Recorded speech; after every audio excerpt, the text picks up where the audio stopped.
Yeah, baby. Yeah. The Mac is back. Back with another video. Hello, the initiated. My name is Marcus Junnikkala, and today I'm pretty hyped up. Horrible pun intended, because not only has Teletone Audio, one of my favorite sample library developers, released a new library, but they have done so in collaboration with one of my favorite drummers. So I am truly excited for this one. I love myself some Teletone. They are genuinely one of the, what I consider to be like one of the pioneers of this kind of new era of virtual instrument creation. But what is this thing? Let's go to the website to learn more. So it's called Hype. That's a pretty big name for sure. And this is subtitled Expressive Explosive Drums. And if you know Darren King, who is the drummer who has done this in collaboration with Teletone Audio, he does indeed have a very expressive and explosive style. However, I would recommend that you sort of don't let the subtitle alone decide things for you, and because I've gotten the impression that this is actually quite expressive as a sample library. So even if you're not looking for just like super explosive big drums or powerful drums, don't look away yet, because you might discover that it's more than that. Full price, this looks to be in dollars, $129. So this continues the path that I've been happy Teletone has taken, because these are truly boutique level musical instruments or sample libraries, whatever you want to call them. But this is like boutique stuff. Now, $129 is not nothing, but it's certainly, I would say, very affordable in the category that we are talking about. So I actually like this pricing model quite a bit, because it's a good balance of things, at least in my estimation. I did hear from Teletone that if you are a loyal customer, in this case, meaning if you have, to my understanding, and again, check your email, as always, this is what I understood, but if you have bought anything from Teletone, you should be a part of their email list, and you should get a 20% discount code for this one. There's no separate intro pricing for this beyond that. And if I understood and remember correctly, that 20% is going to be valid for 30 days from receiving it, or that email going out. But as always, check your email, and that will speak the truth.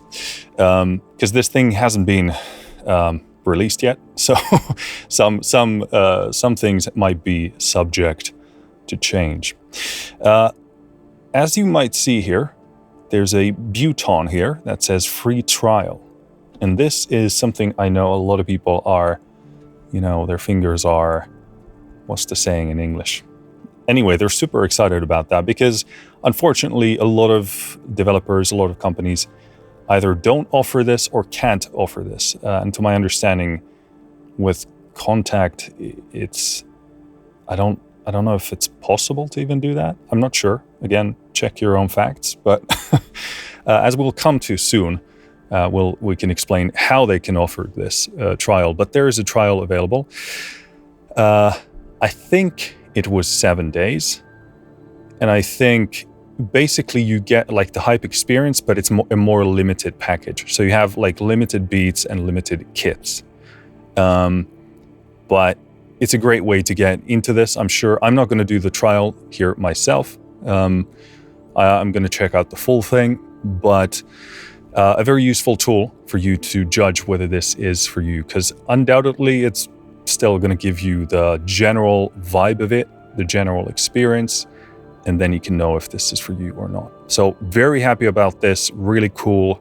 Ultimately, the goal is to hopefully make everybody, every company be able to give everybody a choice to trial things, but I understand it's kind of difficult to do from a logistics point of view. This is available in AAX, VST3, and AU formats, and no contact required. So this is their own platform now. We'll come to that also in a moment, but that kind of explains why they can control the trial stuff as well. So push, pull, bend, break. It's kind of intimidating. A drum instrument built for feel. Over 100 beats and 700 patterns. Played and programmed by Darren King with his unmistakable pocket. What does he have in its pockets? Is precious. From a soft hush to a sweaty blitz. Sweaty blitz sounds like that has to be an artist, right? If it's not, someone's going to go and get it now. Darren King, and also this is done or was done at the Blackbird Studio, which I'm sure many of you know as a legendary, great, very kitted out studio. Yeah, a very, very great sounding space, I hear. And also they have a ton of equipment in there. Created in collaboration with Darren King and shaped from rare drums pulled from his personal collection and Blackbird Studios' legendary vault. Yeah, there was a kind of a making of video where they raided that vault. I was actually surprised to see that to go there, you had to take these outdoor stairs like 3 floors up. That seems kind of like a logistical nightmare. But then again, every single drummer is used to living like this. So I guess it's kind of makes you feel at home. I don't know. Each kit was chosen for character, feel, and texture with no 2 drums alike. Yeah, that's good to hear because, again, one of the things you don't want to have in, I would say any library, but certainly a drum library, is too much repetition. You know, 2 things that are very close to one another don't really provide, like I love when libraries give you clear direction. It's like, this sounds like this, that sounds like that, and you can make a choice and not be like between 2 and not really know the difference. Like maybe this is marginally better in this way, maybe this is better in that way.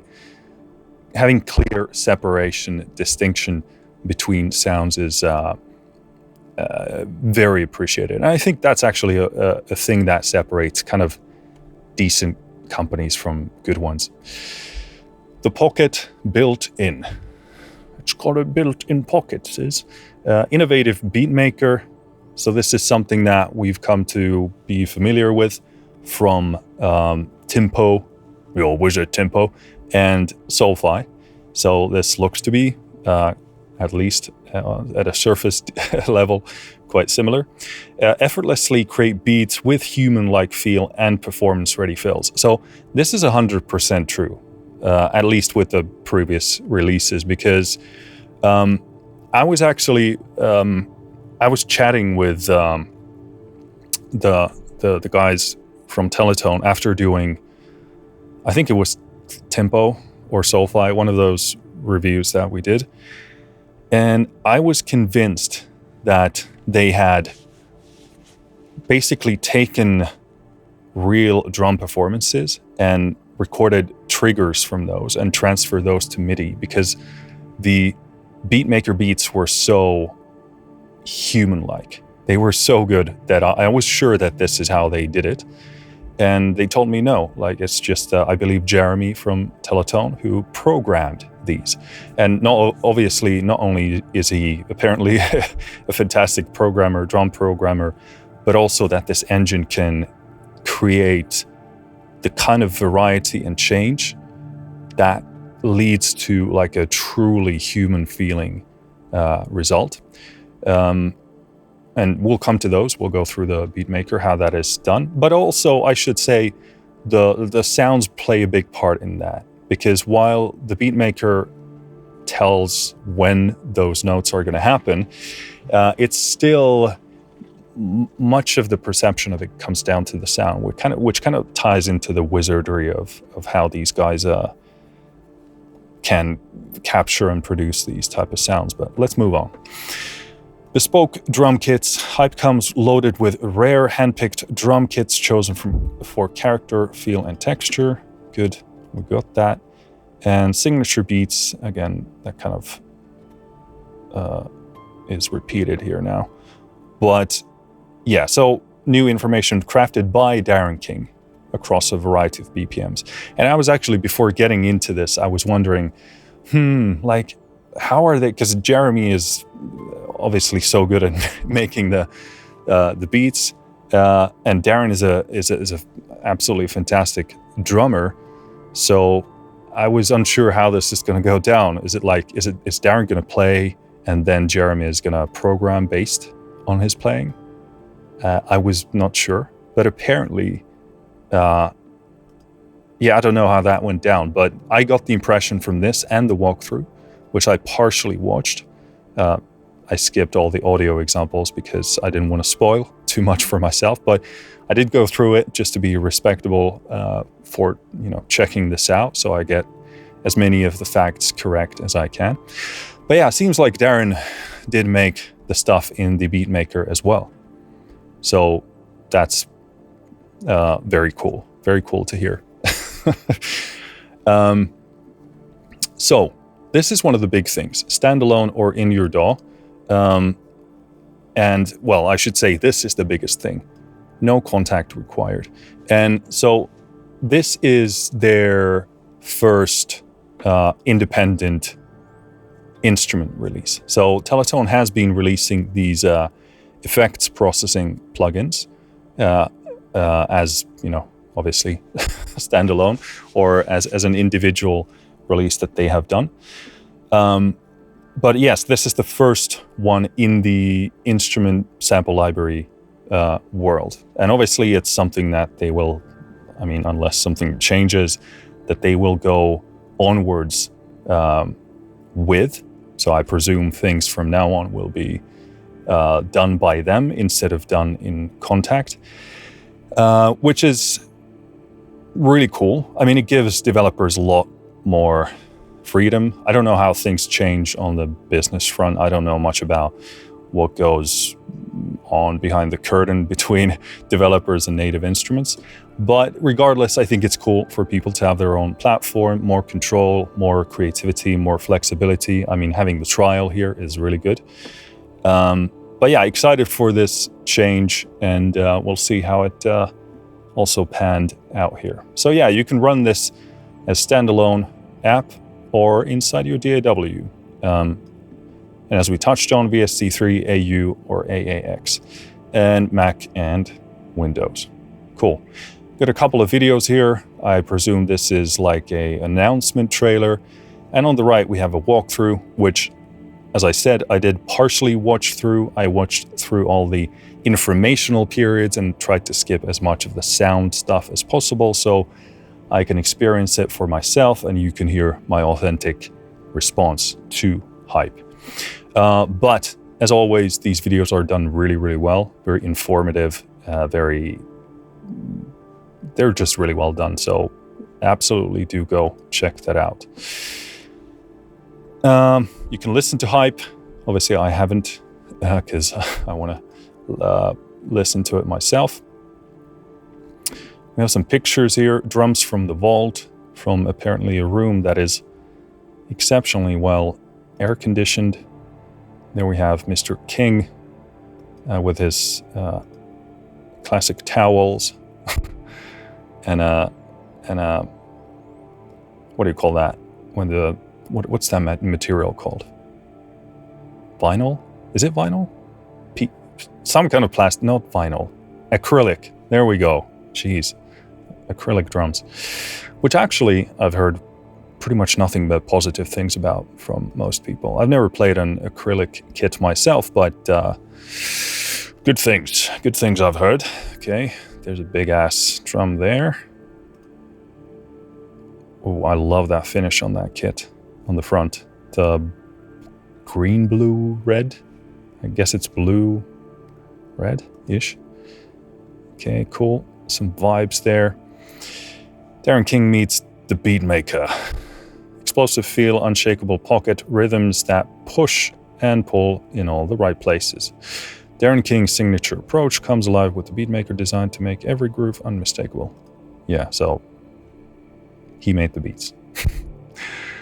Free trial, 7 days, handpicked set of sounds. So again, you don't get everything, but you presumably get enough to get a feel for whether this is for you. So go get the trial regardless. Legendary mic locker. So this is something that, based on what I know, has been quite comprehensively and meticulously done. Because they've been, to my understanding, treating mics like sort of in a set format, not just selecting, like changing individual mics here and there, but actually kind of combining different sets of mics to create different sorts of feel for different approaches. But we'll come to that. Hype was captured through rare vintage microphones from Blackbird's renowned mic locker. They do have quite a few pictures here, which is, I think, a bit different to what they've done on the page before, but I like it.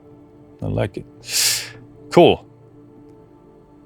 Some tech specs. You need Mac OS 10.13 or above, or Windows 10 or above, 64-bit. Download size 4.25 gigs. Again, there are the formats, VST3, AU, AAX, or standalone, delivered through your My Teletone dashboard. So through the website, as it is now their independent release. Can be used as, okay, well, yeah, that kind of, we covered that. There's a manual there, which is really good to have. So pick that up, and that's the page. So cool. Now we are wiser than ever. I'm going to go ahead and close that Chrome because we want to save some resources here. Cool. This is the interface.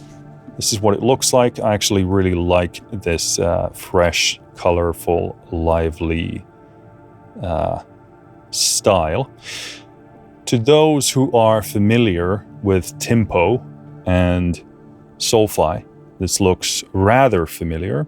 So at the top, well, actually, before we go into that, at the top, because this is an instrument now developed by Teletone themselves, you have a tab at the top where you got the Teletone audio logo. If I press on that, oh crap, yeah, let's put that away. It gives you apparently that information. Memory, so it's telling me how much it's using. Voice number, MIDI in signal, sync control for your beats and presumably DAW, BPM control, and that's, yeah, synced to my DAW currently. General tuning knob for the whole thing, pan for the whole thing, volume, and then some metering on the right. We have a button here with keys here, which makes the bottom keyboard thingy-majingy disappear or come back. And then we have this hamburger menu here, which controls initialization, reset sound design, reset all drums, saving beats, favoriting beats. Interesting that it's in there. I don't know if it's available in the thing here. I mean, if it is only here, I would probably want to have like a favoriting button, but we'll come to that later. MIDI mapping, zoom, cool. Then, in the instrument interface itself, you have 2 pages. And again, this looks very familiar if you are familiar with Tempo or Solfi. But basically, the interface splits into these two pages. So on the home page, you basically deal with individual sound selection and also shaping the sound of that instrument or that kit. And in the Beatmaker page, you build, customize, tweak your beats. So you can play this thing manually, which personally I probably most of the time will be doing because I'm a drummer and I like to build my own drum parts. But having said that, I have not in my life found a better drum sequencer thing or beat making building tool than what I've used in Tempo and Solfi. And again, this looks more or less identical, very similar. I'm sure there are differences, as we'll probably find out soon. But this is a great interface, and most importantly, you can create a lot of things with this that are very difficult to play with your own fingers.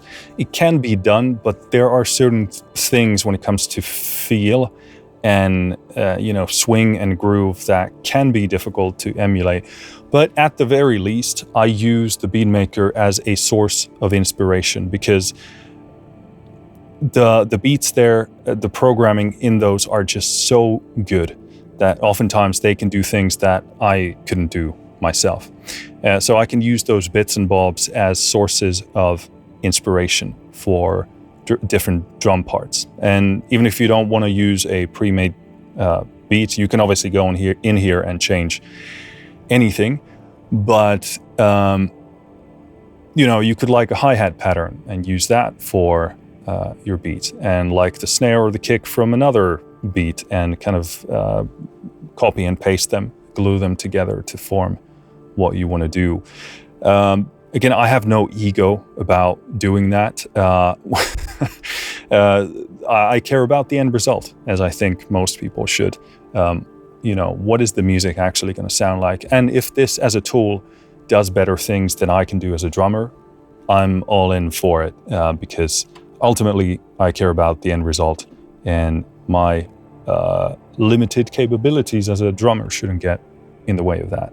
So even if you are someone who likes to play in their own stuff, go check this out, because most likely it's going to be very inspirational to you in either ways where you can learn about drumming, learn about feel and groove, but also it can spark you inspirationally in terms of your composition, spark you to write new kind of music, which is really one of the highest praises that I can give an instrument of any sort. So let's get some of the basic stuff out of the way. What is the agenda today? Mainly, I want to play as much of hype to you as possible. I've learned my lesson in the past and learned to start with the beats, because they are so good and they do demonstrate the sound of the drums better than I ever could, because before the beat making programming has been insane, but now there's Darren King doing the beat making programming, so I suspect it's even better than before. And the beats do really also bring the sound aspect of the instruments alive in a way that I would struggle to demonstrate to you by just playing. We are going to play with our own fingers as well. We'll do that once we actually go through the interface here, just to demonstrate a bit. But we'll start with the beats and we'll go through that. That will give you an idea of not only the sound, but the kind of the, beat aspect of this. Like, what are the beats sounding like? What type are they, etc. And after those, I'm gonna do some playing myself, which I'm sure will be depressingly. It will remind me of my place in the world of drumming for sure. In terms of what you'll be hearing today, it's only hype in action. I don't add any effects on top of it whatsoever. No EQ, no compression, no reverb, nothing. I do have a limiter on my master bus to monitor the level and control the level for this video, only so that the level for this video is going to be at an enjoyable level. Can I say level any more times than that? I'm sure I can. It's going to make the level more consistent for this video for your listening, viewing, enjoyment purposes. We are dealing with a drum instrument here, which means that there are bound to be transient spikes that are going to have more energy compared to the rest of the body of the sound, which means that we are going to catch some of the peaks. But that being said, I've set the limiter to be as transparent as possible. And in most cases, I'm going to do as little as possible gain reduction that I possibly can. And at any point, if I actually hear the limiter working in any sort of way, I'm going to tweak things so that that doesn't happen. But it's something I need to mention because we are listening to a drum instrument, and if I adjust the levels for you based on those transient spikes, it's going to be quite quiet for your listening purpose enjoyment. So I kind of need to balance the two things here while raising the level and also keeping it as transparent as possible so you get minimal, if any, or at least little coloration or change to the sound of hype. In terms of transparency, Teletone Audio did send me this copy, so thank you to them for doing so. As always, that being said, all opinions are my own, both in good and in bad. I haven't been asked to say anything one way or the other, nor would I ever do that. In terms of this being a blind demo, it's as blind as I could make it. As I said before, I did watch the walkthrough, but only the informational parts. And whenever there was sound, I skipped that so that I can hear this myself. So I've made it as blind as I possibly can make it. And I want to check the walkthroughs just to be respectful to the developers so that I know at least a bit more about what I'm talking about, that I understand the features, etc. So is there anything else we want to cover here? Oh yeah, one thing I should mention is that this is a pre-release version of Hype. Not by many days, but it's something I should mention that you should know, because there might be some changes or differences or things of that nature. So jumping into the home page, again, this is where we select our sounds, our kits, or the beat, even if we want to. Not adjusting the beat, but selecting it. I thought what we could do is we could play a bit of this default kit that it's offering me. And then by playing that, we're going to tweak the controls here and simultaneously through that go through the interface. Because if I'm just going to explain it to you, it's probably going to get a bit boring. So I would probably rather demonstrate that to you. So this is the kit that Hype opens up with by default, at least for me here. Again, this is a pre-release version, but this is what it opens up with for me.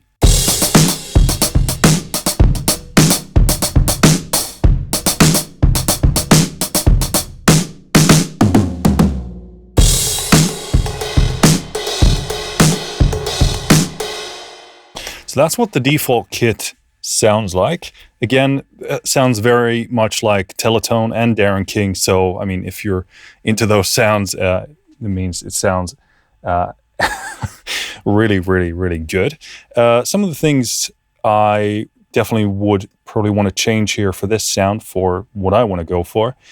So I think we might start there. So down below, we have this bigger blue box. And here, when I press a key, you can see the tab change. So indeed, when I press the kick, it goes to the kick page. Press the snare, goes to the snare page. And every time that happens, obviously the tab changes. So if I'm in kick, I'm adjusting my kick sound. In snare, I'm adjusting my snare sound. In hi-hat, I'm adjusting my hi-hat sound. So this is how you change individual drums or cymbals or percussion within a kit. So even if I've chosen a certain kit, I can still change individual drums in that kit through this selector, through these menus. So again, here, I do like the kick. Let's just do a few different ones. I'm going to kind of build something that I want to go with in terms of what I have in my head right now. So let me cycle through some of these kick samples.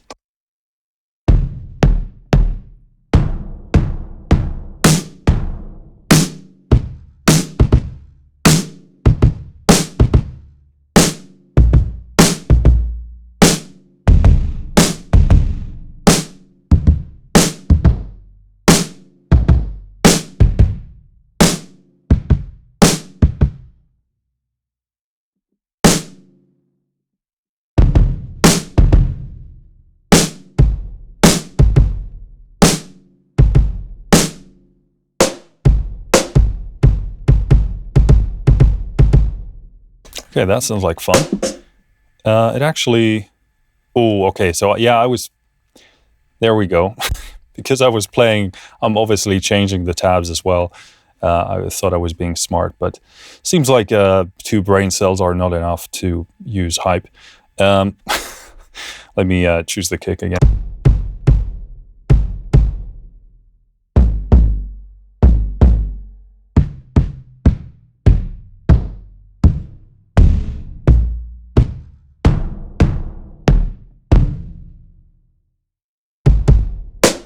Let's actually go with that. Seems like we've changed the snare as well by accident.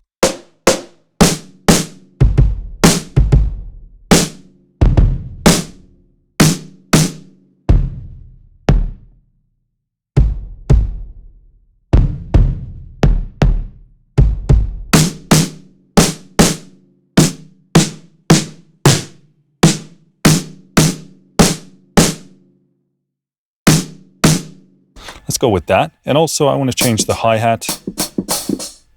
I want something that maybe opens a bit more. I hope some of these samples have that, so I'm going to look for that.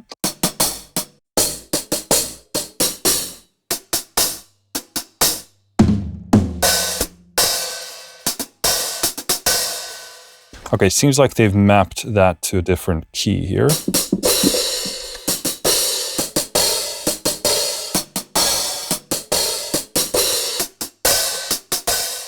Kind of like that, a bit more crispier, clear.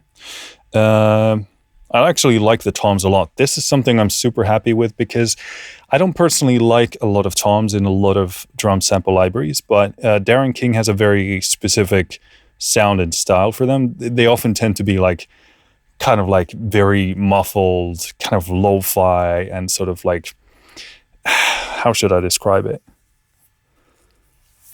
Kind of like, very raw and yeah, like, raw is the word. And I actually like that. It's pretty smart because it gives your kick and snare more space. It gives contrast to your kick and snare. But I still like that kind of, you know, dusty, raw, muffled type of a tone.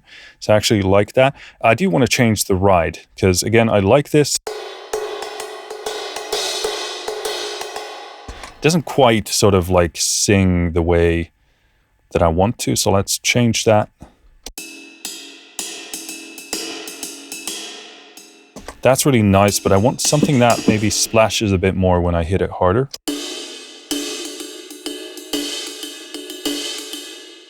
That's more like it.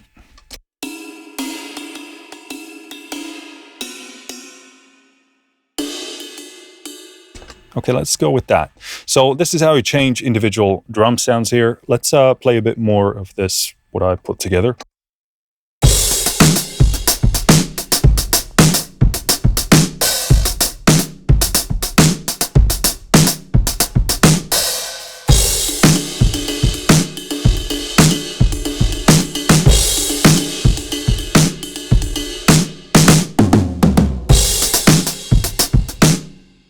So one thing that I noticed when I look at the meters next to the volume knob here at the top, when I play the snare especially, I see a little tiny orange bit at the end of the meter. I'm not sure if that's indicating clipping. It kind of looks like it responds to the amount. So it kind of like as if like a limiting compressor or something.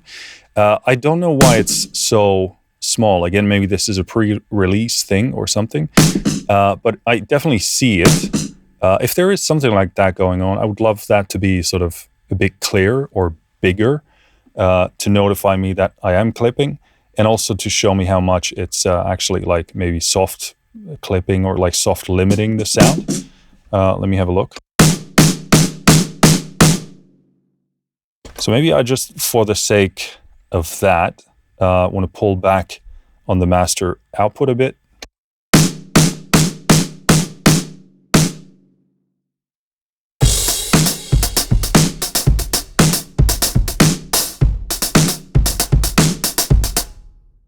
So still seeing a bit of that.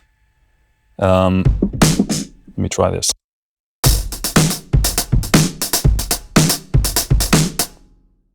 Okay, seems like it shows up less, so I'm guessing that's what that does. I'm going to compensate with the level here. Actually, what I'm going to do is I'm going to jump into the manual just to see if I can find anything on that, and we'll report back. All right, so this is the page for the control bar where the meters are. It doesn't seem like we have anything specific on it. This is just the volume section. So I'm guessing there is no specifics about that. Yeah, it doesn't seem like there's anything specifically on that in the manual. So I'm just gonna have to go with what I hear and what I see there. All right, but just in case, I've pulled down the output a bit in case we are clipping it. I don't hear any audible clipping, but I do see something there happening on the meter. So just to be safe, just to actually present this in the fairest possible light, let's do that. Cool. So when you actually change the individual drums for each page, like for example the kick here, you can control the individual mic volumes for that instrument. Now I think this is a good moment to jump to the top blue zone that we see here. So you see three different selectors for mics. You have punch mics, grit mics, and bloom mics. And as I mentioned before, these are not just superficial change a mic here and there or emphasize some effect or whatever. But instead, the punch group, the microphones in that group are selected with a specific tone in mind. Obviously, in this case, it's punch, and they are their own mics for that group. And likewise, in grit mics, you get a whole different set of mics for that group, and bloom mics, you get more of the space where this was recorded. And this gives you a ton of flexibility and variety to work with. And again, what I like is that it's a meaningful, significant change instead of being like a slight mic perspective slider. This isn't just about closer or further away, although that's an aspect of it, but it's rather a whole different selection of mics for a different purpose. So what I want to do here is pull down the grits, pull down the bloom, and only listen to the punch mics. So let me get some kind of a decent level for this first.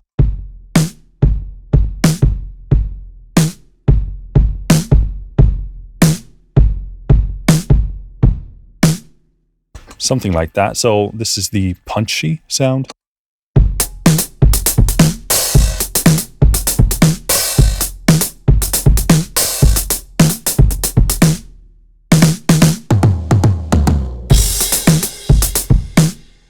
Okay, yeah, that is Very punchy indeed. Let's do grit mics.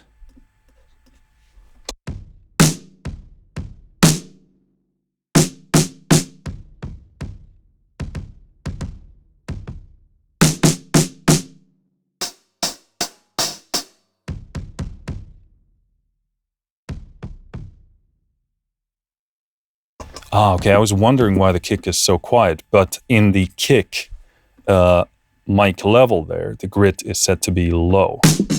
So that explains that. There we go. So I should probably bring that up. There we go.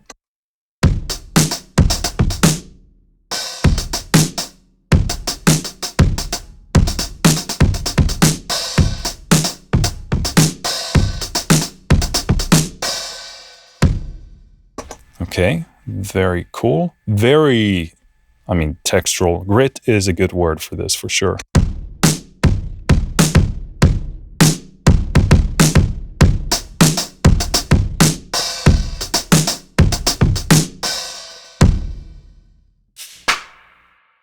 Okay, the ride is super quiet on that, so let's bring that up.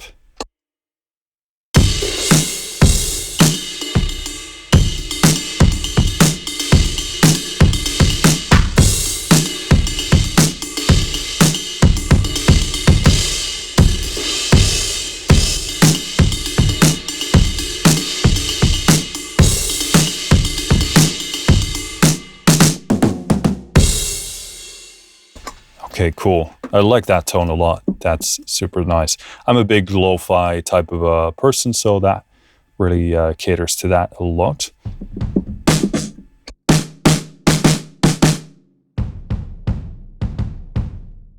Again, some of the Bloom mic balances here are quiet, so I'm going to bring those up.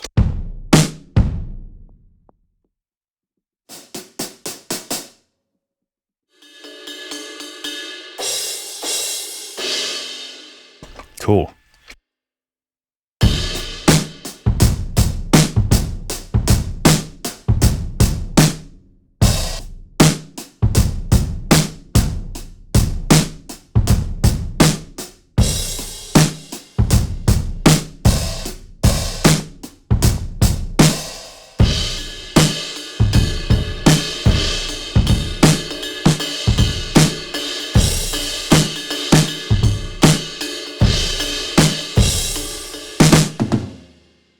I like that a lot. And the thing about these are that, again, they're meaningful changes. They're not like slight perspective shifters.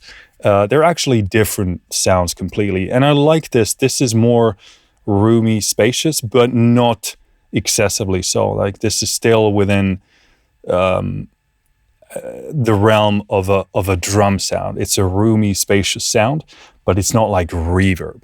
And that gives us, obviously, we can control reverb separately as an effect in Hype or with a third-party thing. But this is really nice. I like these tones a lot, and I can hear that they also blend together super, super nicely. Let's go ahead and bring things back to a balance here. Actually, how do I want to do this? I don't want to kind of jumble up the balance here. Let's select that again. Cool. So I want to test the glue next up. So let's pull that down altogether.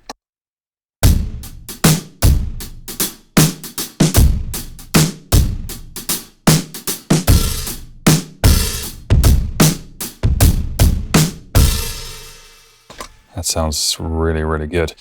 Next up, I'm actually going to max it out straight up, so I know what the differences are at the extremes.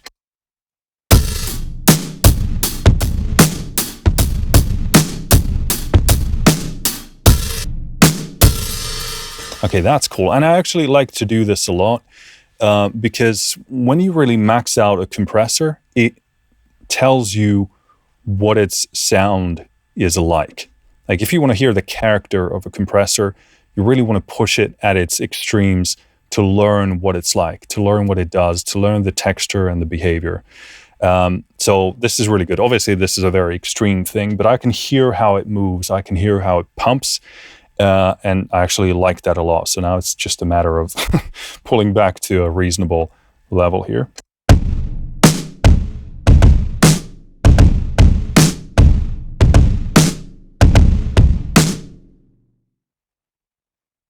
So halfway.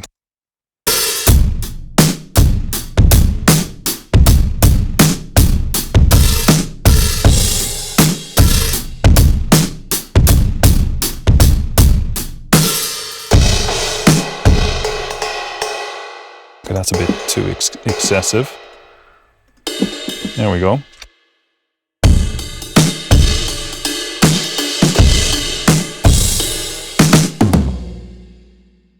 That's really cool. Obviously, one of the things you want to pay close attention to is the blue mics, because they're more roomy. They're going to feed more air into the compressor, so that's going to make it work more. The more of that air you have, the more the compressor needs to chew on it. And that can be like stylistically a really cool thing to have more of that, you know, back and forth. Or maybe you don't like the sound of it for your track and you want to have less of it, but something to keep in mind. Obviously here we have a fair bit of the blue mics going in here. Things are pretty evenly balanced. Oh, I love that. I love this combination a lot. So yeah, you can hear the compressor bite a bit more.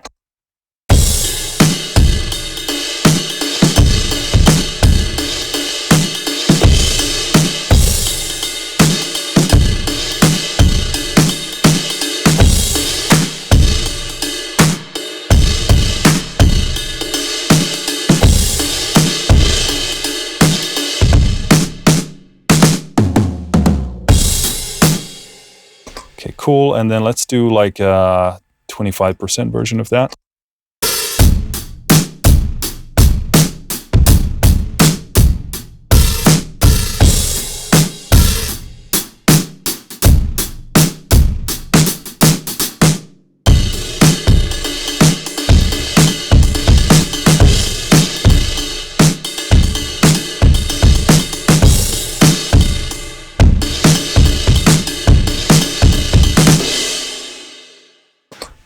Getting a bit sloppy with my playing.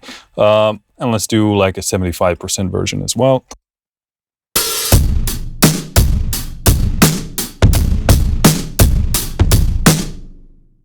So you can hear it chewing down more on this because of our mic balance here. And again, let's pull down the blue mics just to demonstrate a point. Let's actually keep it at 75 there.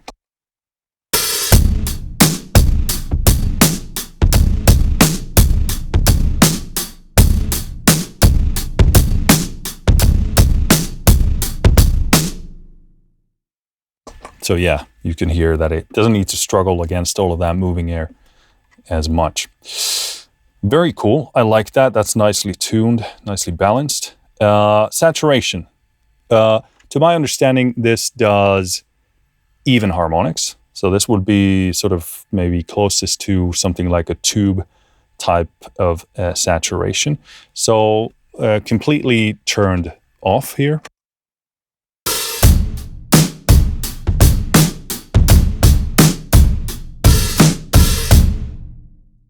And then let's max it out again. Let's just go balls to the walls crazy immediately.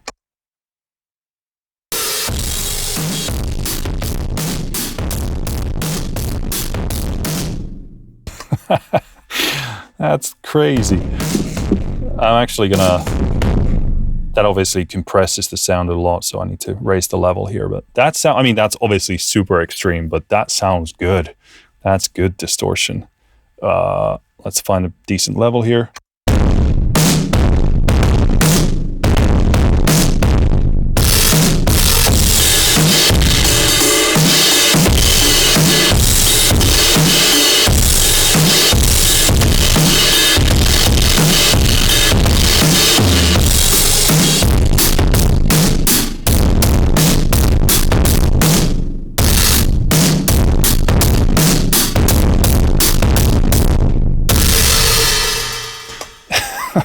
Yeah, again, same thing here. I want to listen to the character of the saturation here, of the distortion, so I can learn what it sounds like. These are so well tuned. I mean, obviously, we're dealing with a single slider or knob control, which isn't a lot of depth. And this is where the tuning of the effect really becomes hyper important, because obviously if you mess it up, it's not going to be very useful. But we are dealing with Teletone, who are like the kings of tone and texture. So I obviously have to expect that these are going to be very, very nicely tuned. And indeed they are. Saturation halfway up. Sorry, that's super loud. I forgot about the old level difference there. There we go.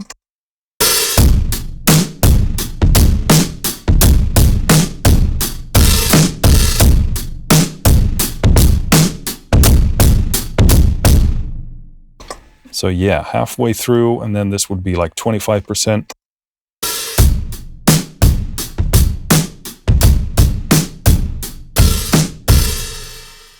So you can hear the difference there. So you can use it as a subtle thing to put a bit more, upfront tone to your drums. Even at like 25, it's kind of like getting into the definitely audible zone, yeah. But let me actually play a bit more.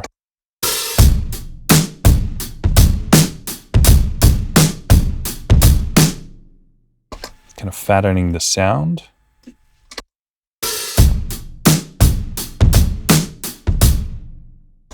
Cool. Then when you go halfway, you're already in kind of like a heavy situation there. So I would probably say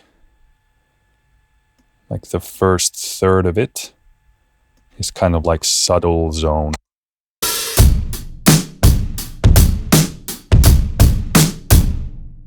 Yeah, that's like slightly spiced and flavored. So yeah, kind of a big zone for like going balls to the wall. Then we have a flanger here. In the walkthrough, they talked about this, and I think that's a really important thing to talk about, which is the subtle use of a flanger, which can influence your stereo field rather than being like a very audible flanger effect, which is kind of like a pretty rare thing to go for. But let's straight up max this out. Again, the point here is to hear the effect, and we'll dial it to something more, what's the word, reasonable after that.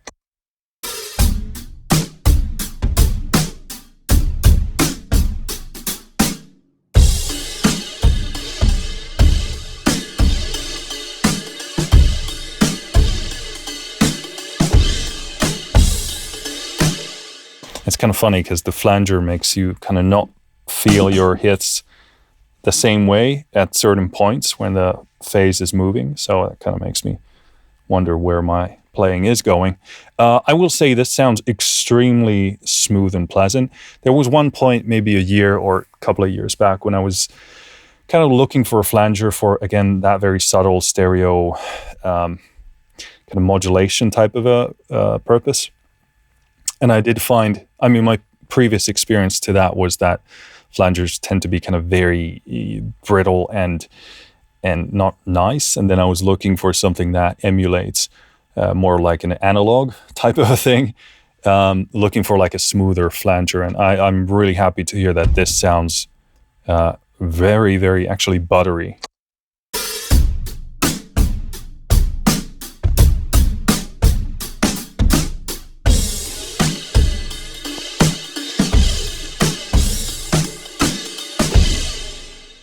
Yeah, that's really nice. So let's just add a bit of that in there.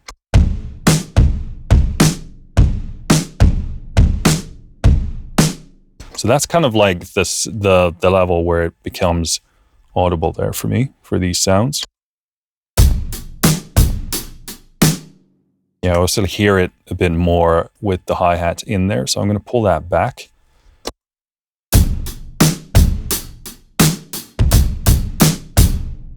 Yeah, you can hear the subtle like thing. So if you want to go really subtle,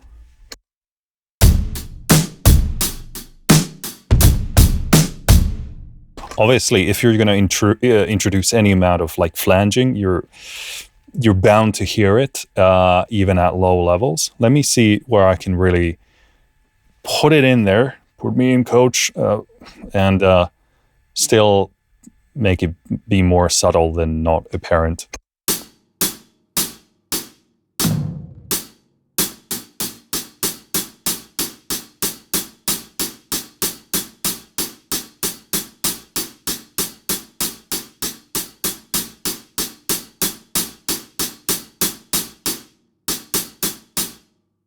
Yeah, it's interesting how the snare also makes it more apparent, but on its own you don't hear it as much. So yeah, that would probably be something like a very subtle spice thing if I wanted to do a bit of a stereo thing.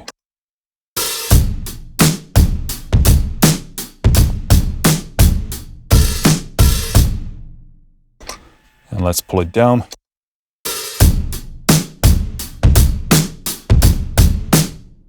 Yeah, you can definitely hear it there.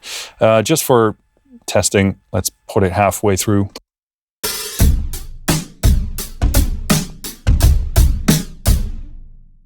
And obviously you can use that for like momentary effects if you want to do that, or if you have kind of like a, you know, pretty interesting, spicy drum part, you can do that as well. Reverb.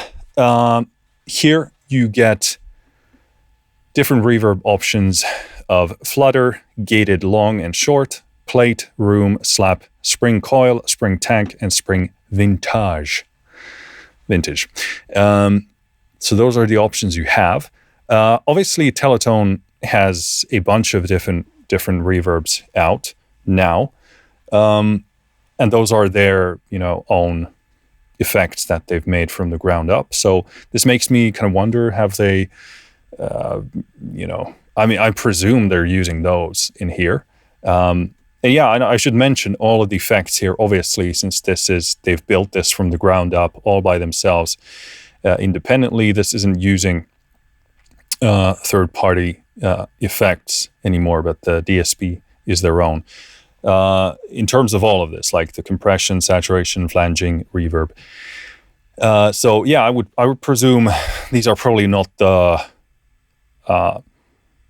full reverbs that they have out. I mean, obviously, because we don't get all the controls here, but these are, I would guess, you know, some form of those custom tuned for hype, I would guess. I don't know that for sure, but that's what I'm guessing here. So let's have a listen of some of these ones. We have Spring Tank selected now, it seems like.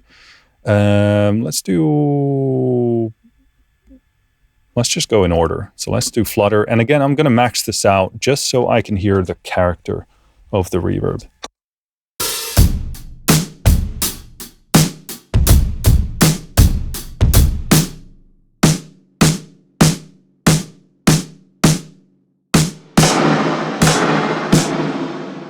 So yeah, the thing here is that you do need to individually select what is going there into the reverb. And again, as you can see here, we couldn't hear much at all in the beginning because only some of the percussion here and the ride is going into the reverb. So this is something you need to consider.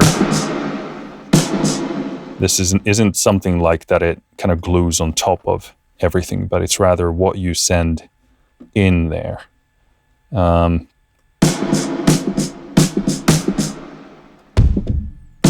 So let's just, for the sake of, this is obviously not a very, a flutter reverb is not a very good example. Let's do plate.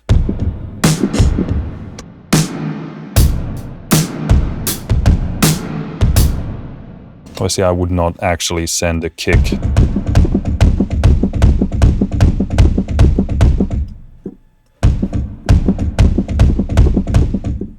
I wouldn't send a kick into a reverb necessarily at all. Usually some like ambience maybe to boost it, but just for the sake of demonstrating this.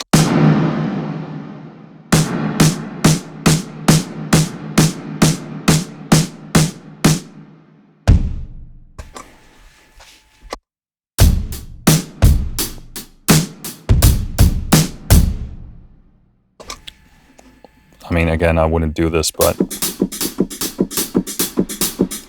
send some in some of the hi-hat also into the reverb.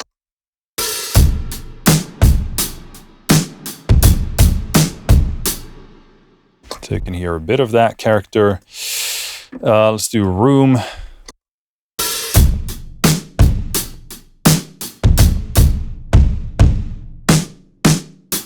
That actually sounds really, really nice. I'm just sending a tad bit of it into the reverb. Here I'm guessing again, we get just the one control for the reverb. So I'm guessing it kind of combines a bunch of different controls. Let me adjust this a bit.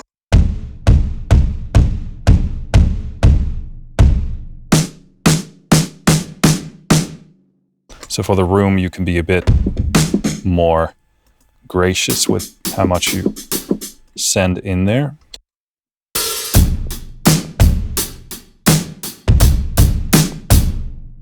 But the reverb character of the room seems to really work super, super nicely with this tone.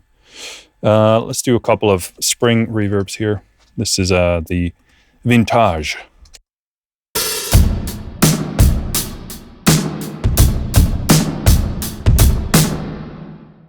Cool.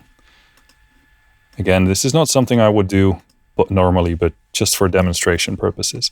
This is the, what was this? Tank.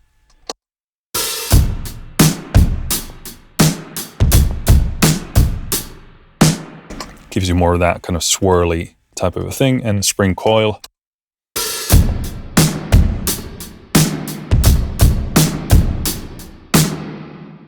Kind of like a bit of a decay and then the swirling comes in, so quite different. Nice, let's do a gated short reverb as well.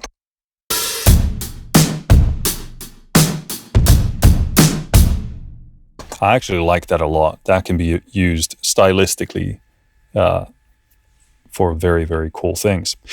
Cool. So that's the top bar, what it does. Again, to wrap up the bottom blue bar before we move on. Again, when you press a key, you select the tab for that thing. You can also just click on them with your mouse. But as you can see, as I'm playing a beat, the tabs follow based on what's being played.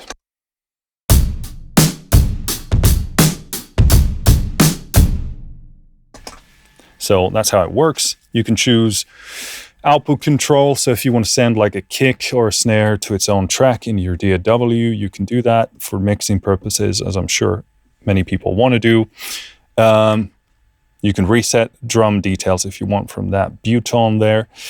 And importantly, also between these two blue zones, you can select on the left, kit selection, your kit. So again, this is a really nice amount of kits here. Again, what I want to avoid in a sample library is excessive stuff that I just never really actually want to use, because oftentimes the changes are sort of meaningless. There isn't enough tonal, textural change between the sounds. So I actually want to have an amount of sounds that give me genuine different tones, character, soul, vibe, texture, all of that stuff. So this looks like a good amount because it's not little, it's not too much. It looks to be a very nice, and you have to consider these are like individual kits each. So within each kit, you get different individual drums and cymbals and percussion as well. So this looks like a pretty ideal amount of stuff because this looks like something I can still wrap my head around. I don't need to, I can imagine if I spend enough time with this library, as I'm sure I will, I can wrap my head around what each of these sound like if I really get playing. So the amount looks to be good. And when I change something in these kits that I've selected, a little asterisk shows up next to the next to the kit name there, so I know something has been changed. And then on the right, in this beat selection tab, I can go select different beats. Now, these are categorized based on BPM, so in other words, tempo. The important thing to know about these is that these are just recommendations. So these are basically the BPMs that they worked in when they were making the beat in question. Nothing here is stopping you from using a 60 BPM beat with 120 BPM in your session.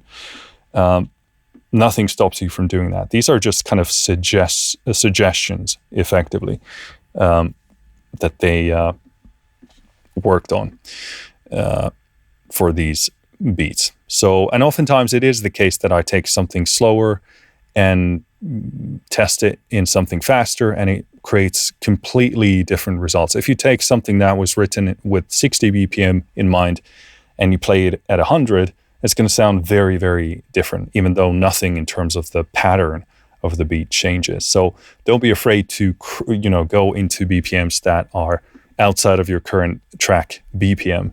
And in fact, I use this a lot in the other libraries as a source of inspiration. And just, I have my beat written out and it's going in the session, and I can just go, either obviously go change the kit. But if I'm looking for new patterns, new ideas, I can just throw in stuff from here into my session.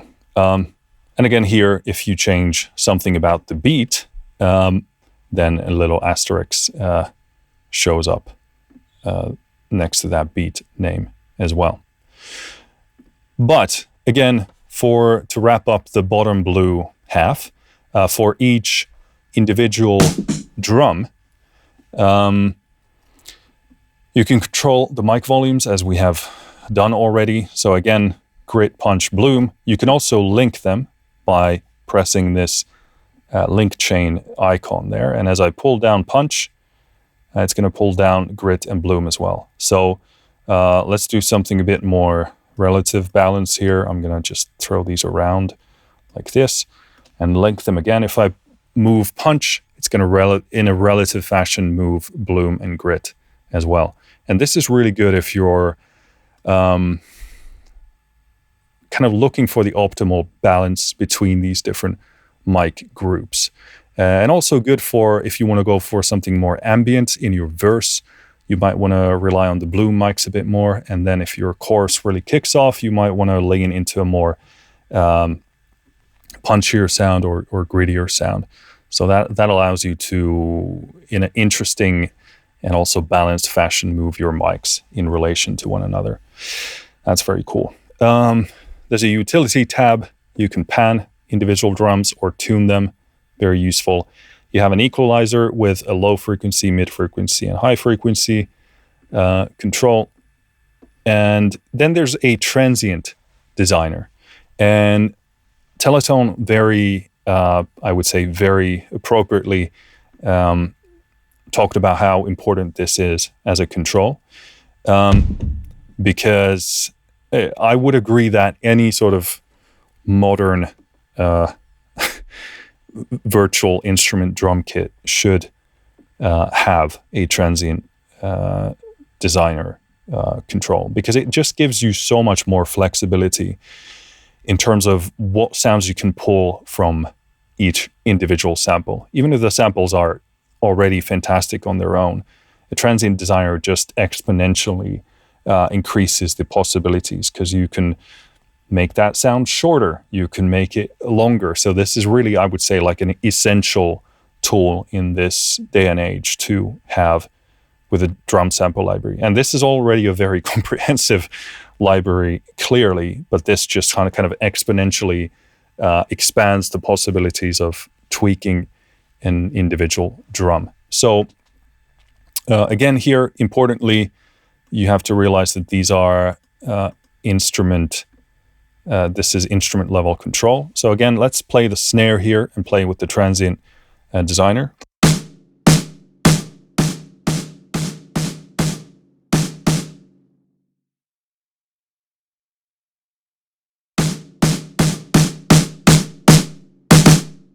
So again, when you push it upwards, you get more of that attack. Let me try and adjust the levels here.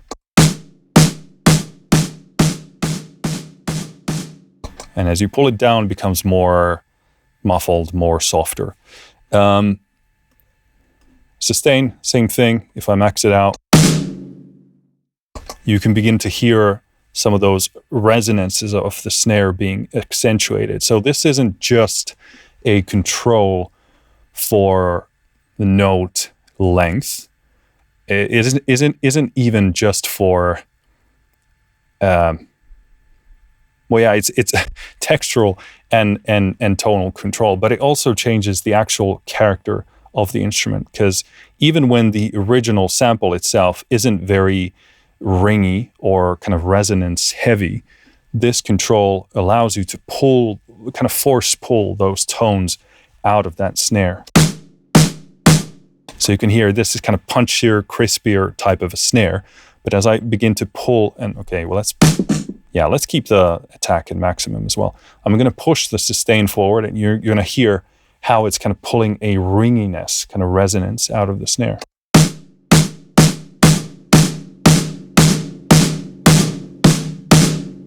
So there you just begin to get a bit more sustain, more body, but then at the extremes, that kind of, you begin to get that resonance out of that snare as well.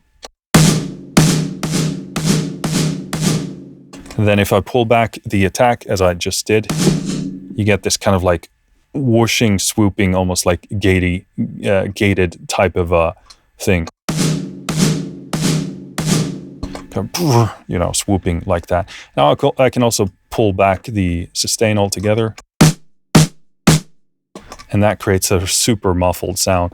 Yeah, I mean, this is obviously kind of like a very Darren King type of a thing, but this is I would say, an essential control for any music producer or drummer treating drums. Yeah, it's just such a great inclusion, and like I said, in my books, it's like it's what takes a drum sample library from like great features to like the excellent category. Also, let's demonstrate that with the kick, because that's also very interesting if you want to nerd out. Let's max out the sustain. Well, actually, this is kind of like a neutral setting.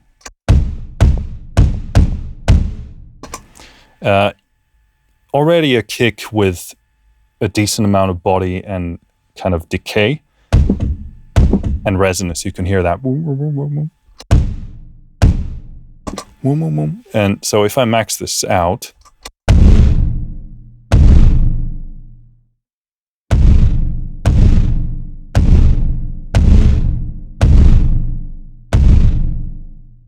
interesting. So it kind of accentuates here more of the body rather than the resonance, which is interesting as a sound.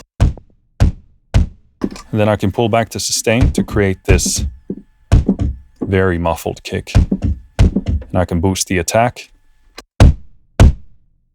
to make it really upfront and kind of like crispy muffled.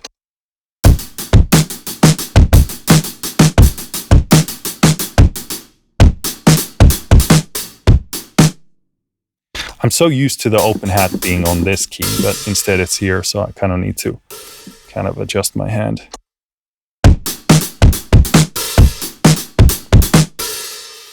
So yeah, this is a bit too much of a choked sound, but it demonstrates the functionality really nicely. And yeah, these are such great controls, and again, like once you have them, it's impossible to go back, I would say. So, and these sound really good, because make no mistake, there's a lot of differences between transient designers. And this is really, really good. And it's clearly tuned to this library, because again, one transient designer isn't gonna necessarily cut it for every use case. So this is really nicely tuned, beautifully musical. And again, some of these settings might be sort of more extreme. but they're not actually, none of it sounds unmusical or bad. It's just like a lot or a little. So I like that a lot. There is the space tab as well. So reverb control we already know, but Titan, I actually don't know what that does. So actually, let us go to the manual, wherever that may be. Is it? There we go. And what are we looking for again? Titan. There we go. Adjusts the sample's decay for shorter, snappier hits. Reverb sends the drum into the global reverb set in sound design. Yeah, that one we know. Interesting. Titan adjusts the sample's decay for shorter, snappier hits. So I'm guessing that makes it sound more like a typical ADSR type of a decay thing. That's a very interesting inclusion for sure. So let's test that out. So I'm setting the Transient Designer to be neutral here, and I'll just play around with the space control.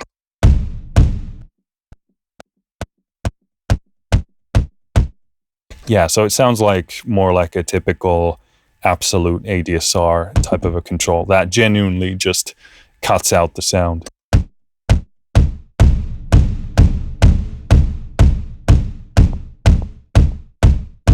So if I wanted to go for something shorter and use this, that's where I would set it.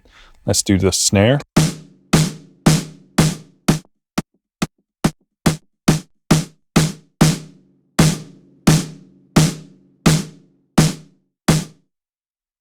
And that's about as far as I would go.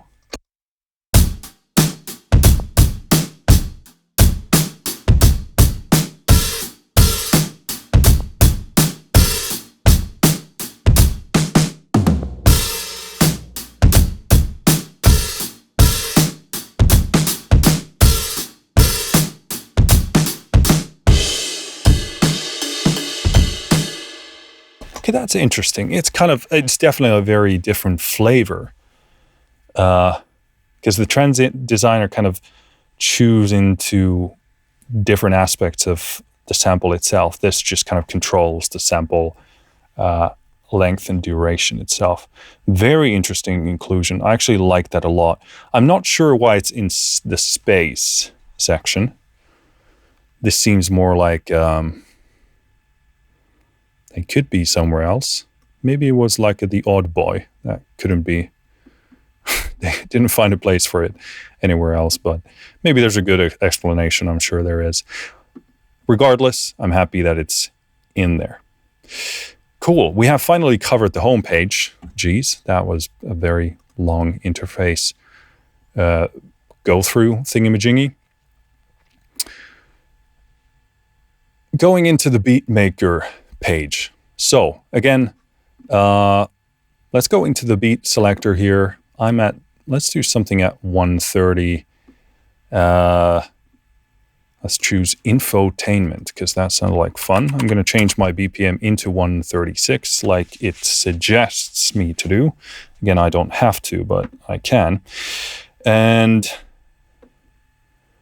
what I want to do here, again, down below in the red zone, as we've seen so far, this is the playable zone for these sounds. Ooh, that sounds good.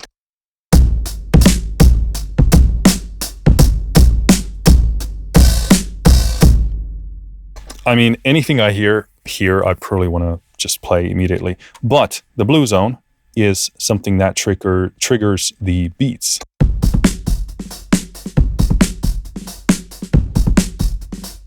Again, I want to adjust my level back to the default settings because I'm guessing for the most part that they're optimized for that.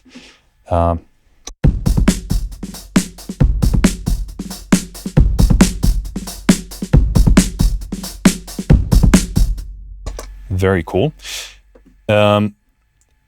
when I go to the Beatmaker page, when I press in the top right, you can see these different numbers. And what these do are they select different beat sections, I would say. I don't know if that's the official term, but you can see 8 slots, and coincidentally, we have 8 keys here as well. And as you guessed, each key corresponds to each section. So if you keep an eye on that top right corner, when I press the key, it shifts to that beat pattern.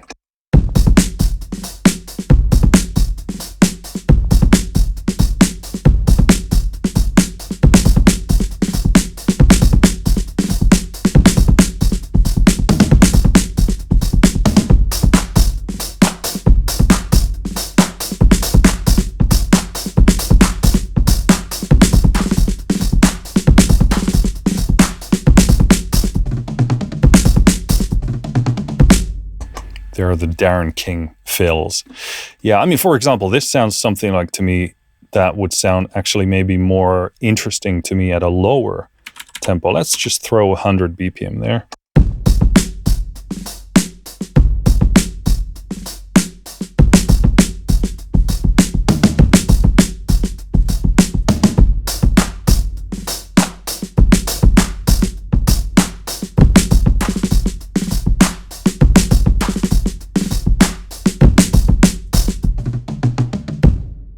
Yeah, so you see the point, hopefully, about the BPMs.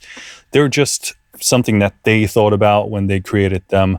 Every beat is going to speak differently to everybody. So again, go into the different folders and look for different things, because you're going to hear beats at optimal tempos in different ways compared to someone else. So again, whenever you press a different key, you're going to change that tab or that page of that beat variation that you're working on. So if I press C again here, I'm going to go back to the first one. And here on the left, you could see kick, snare, hi-hat, tom, and so forth. So these lines here are for that individual drum. For each drum, you can control the amount of steps by clicking and dragging here. By default, these were set to 8. But again, you can make them longer, more complex, or shorter if you want. In the next tab, you can choose what you are tweaking in the Beatmaker. Right now, you can see that everything here is choosing velocity, but you can click on it and you can choose something else. We'll actually cover the velocity first before moving onwards. But in this velocity case, again, simple enough. You go higher, the note is going to be louder. You go lower, it's going to be quieter. So very basic. If there is something in a slot, it's going to play something there. If there isn't anything, it's not going to play anything. So again, slot number 3 here, for example, is empty for the kick. But if I put something there, it's going to be a kick.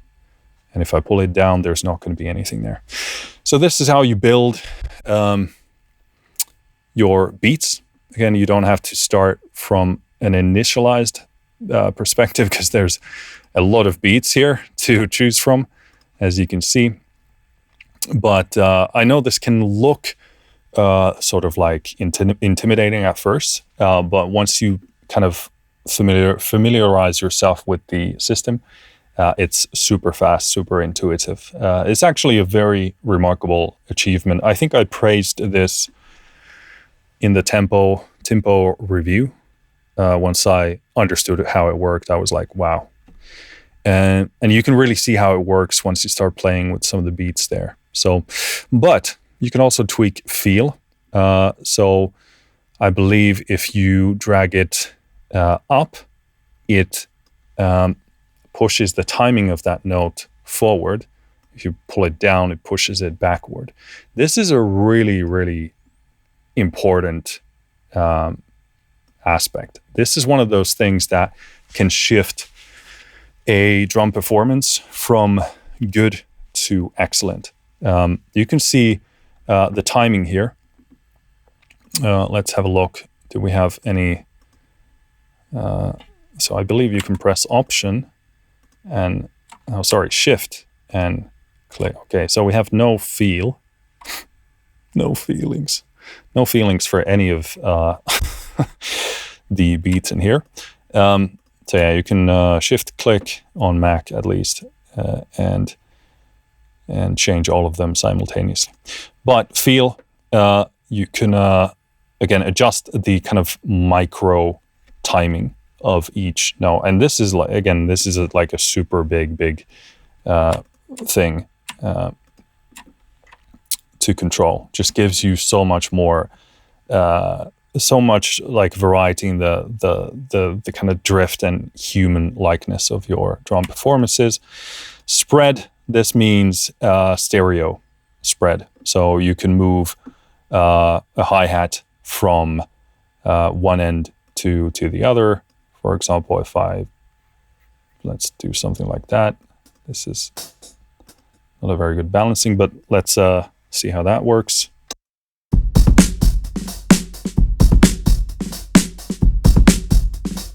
So you can hear the hi-hat travel from one end to the other. And then lastly, we have tune. So again, this is individual tuning for each drum that can vary at a sequence level instead of always being what you had it tuned at here in the individual drum page. So very cool stuff, super creative. You can do a lot of really cool stuff with this. What else do we want to cover? On the right end, you have 3 controls. So I believe this arrow here, when I click it, it kind of resets the whole thing. This upside down triangle chooses your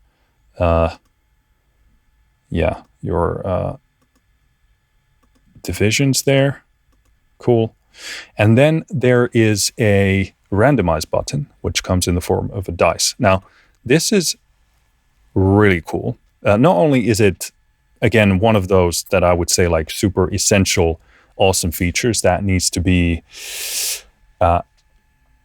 in pretty much every library, but what they have done here, as they explain in the walkthrough, is that this doesn't just completely randomize all the steps, but rather, if, for example, the kick, if it completely randomized what a kick does, you wouldn't, if you're looking for random good drum patterns, you're not looking for your kicks to be at 1 and 2 and then have nothing later on.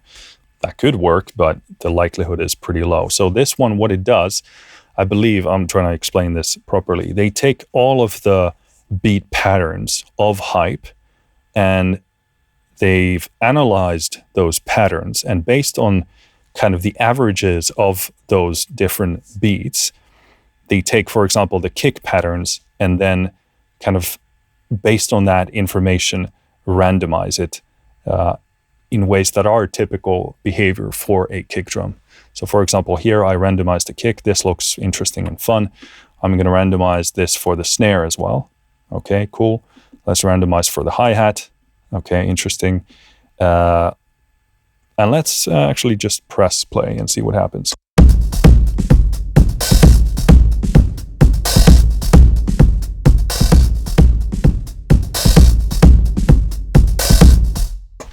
Again, very cool. Obviously sounds like a, you know, nightclub, ravey type of a thing.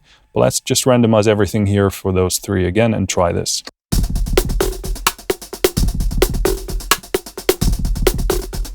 Okay, that's very interesting. Obviously, here it's important to take the tempo thing into consideration. So this sounds very fast for the kick. So I'm going to lower this to 80 BPM and see what happens.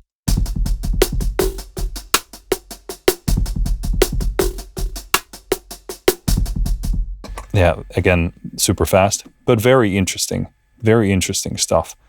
If I was just like completely out of inspiration and mojo, I'm just like throwing stuff against the wall and see what sticks, I could just play around with this. Because you're bound to find inspiration, find a good beat, and then go like, ooh.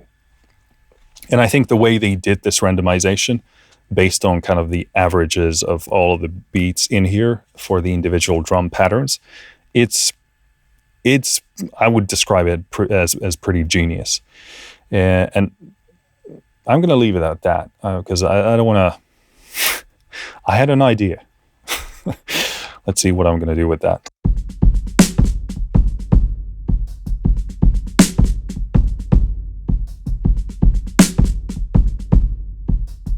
Okay, yeah, again, that's super, super interesting. I'm going to up the tempo a bit.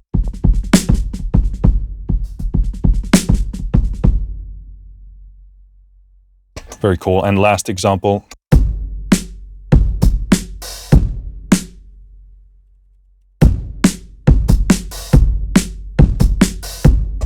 Kind of a simpler example. Okay, one last one. I want to get something. Yeah, I want to get something that looks interesting. Okay, this is super addictive. This is a lot of fun. And I love when instruments do this. This isn't just about delivering a sample library or a virtual instrument to you. This has gone into the realm of inspirational, compositional, or like songwriting tool. This is now inspiring me, helping me write music, which is, again, the highest like category of praise that I can give to any library. Let's see what this sounds like. Okay, so that's super fast. Let's pull back the tempo.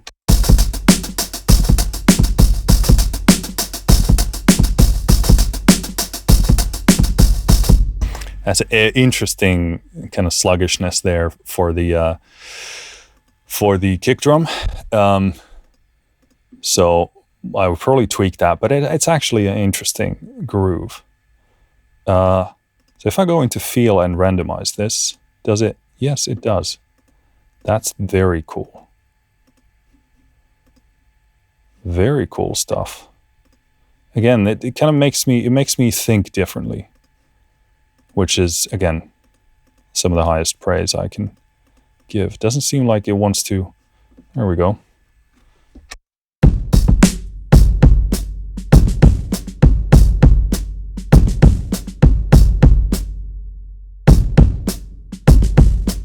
Okay, so if I randomize in feel, it randomizes in velocity as well. Okay. I don't know if that can be separated. I'm guessing not. But that would probably be a good feature.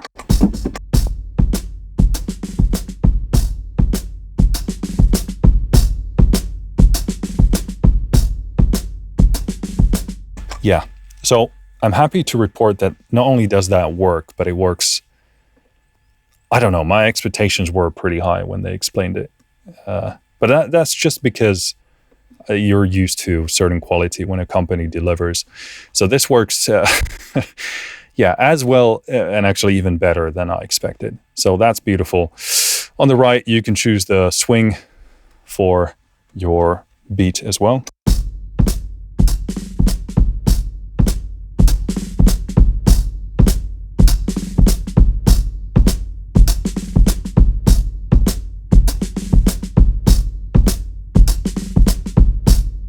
So that's another amazing control. It's really cool I can do that in real time because it's not playing a loop. It's actually just like triggering samples. So I can do that. That's amazing. Fantastic control. Can control time, original, half double, measures. You can clear all, copy or paste. And also then drag your MIDI into your DAW, which is, I mean, again, one of those next level. I mean, again, it just shows that they thought the whole thing through, that it caters to most, if not all, needs that we can have as writers, producers, etc. But just speaks to the level of polish and fidelity of this thing. Cool. We have finally covered all of this interface stuff here. I'm thinking that probably in the edit of making this video, so that this video is not super boring at first, We might put the beats in the forefront earlier, but we'll see how this comes together in the edit. Next up, let's actually get into the sound of hype. And the way I want to do this is I actually want to play as many of these beats to you as possible. So we're going to go folder by folder and just demonstrate to you what these beats sound like. And that demonstrates not only the kind of beat genius quality of this, but also the sound of the different kits, the sound of the different sound design, and the signal processing. So let's get going with that. I think we'll start with the faster BPMs and go slower. And that way it's hopefully a bit more engaging. So without further ado, let's change our tempo. And this is the 140 and beyond BPM.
Well, that's really cool. That's kind of like probably one of these percussive, buck. Maybe it's this one.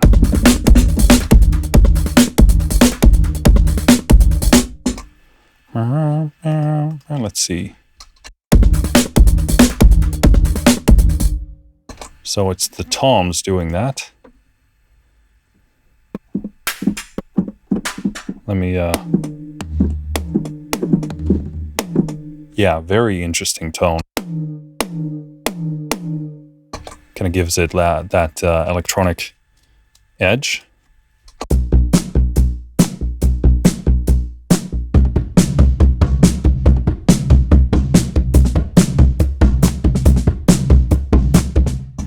Cool. I mean, as expected, grooves are really, really good. Let's go to 130 BPM.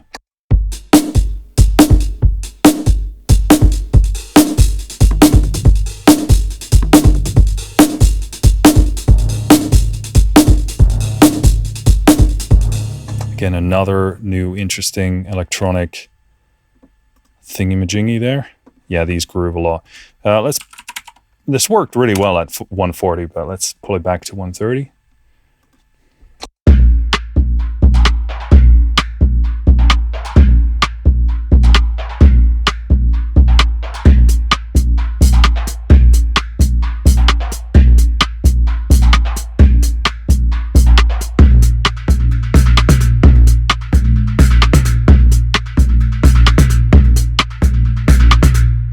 Yeah, I'm really happy to hear some of those like weirder electronic edge sound cases, because I know Darren King has played a lot with some of these electronic or percussive things as well.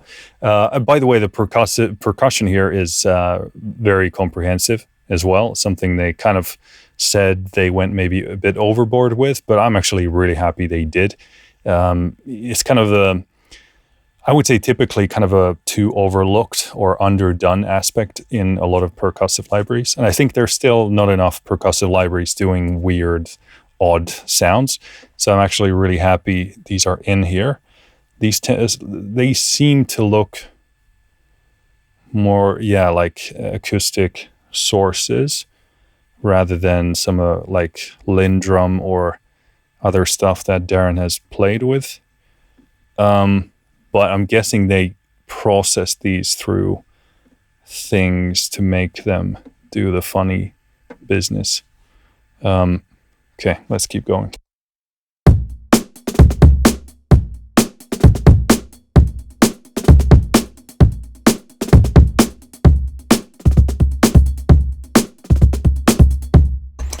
Such a good pairing with the kick and snare.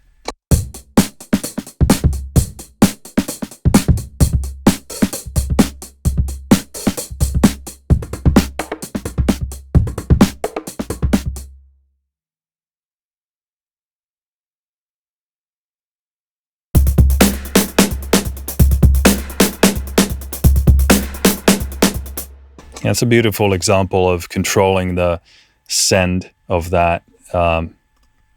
Is that a clap or something? Yeah, some kind of percussion there. Yeah, clap, looks like it.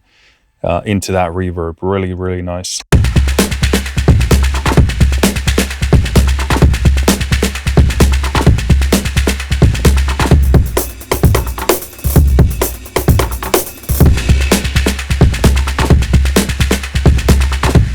I'm hearing kind of like a dystopian, like cyberpunk, like nightclub thing there, and then just do some other synthy stuff there. But that's such a cool sound.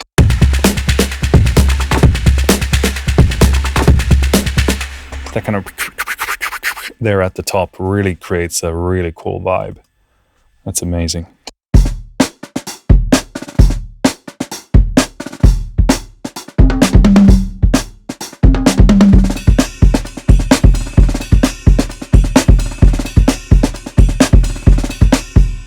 Yeah, I mean, these grooves so nicely.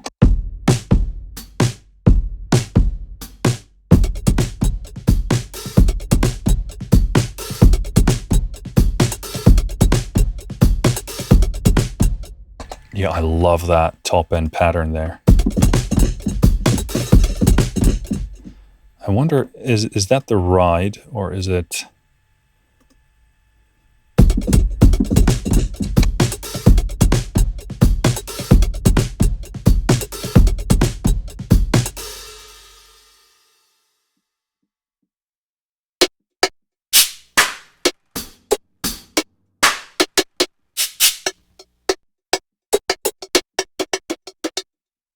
Probably is.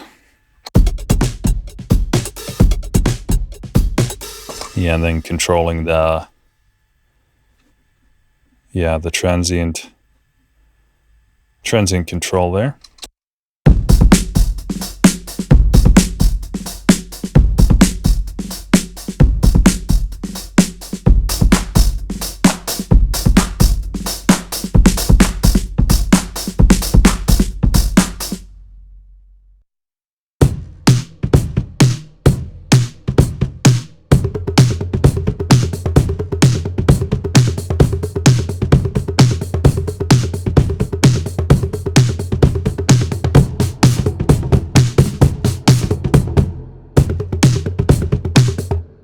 Yeah, that percussion stuff really makes all the difference there in the detail and the vibe.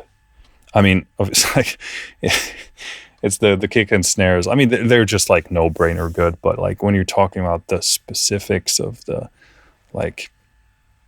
sauce of these beats, the percussion really makes it.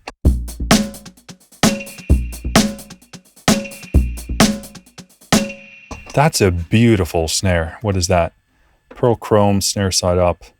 Yeah, that's just like a beautiful, like thrashier, resonant, kind of like a oil drummy type of thing.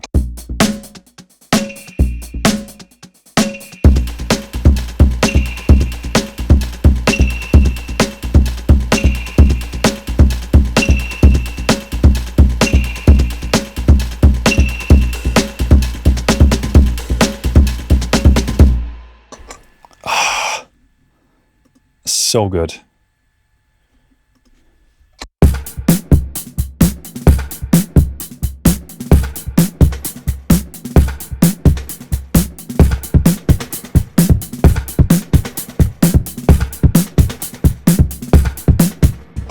Yeah, excellent. Cool. 120 BPM. Let me set mine as well.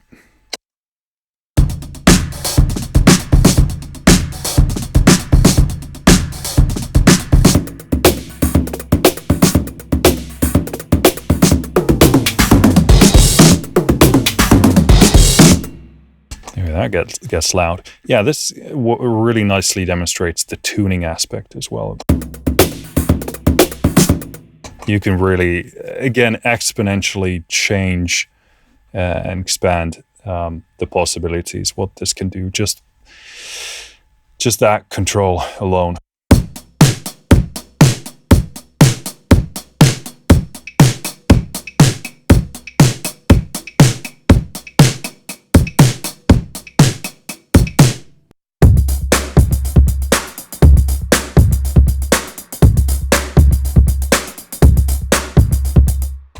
Nicely how that kick there is kind of expanded. Yeah, the sustain is kind of boosted. Beautiful resonance out of that. Snare, very dry, crispy, beautifully done.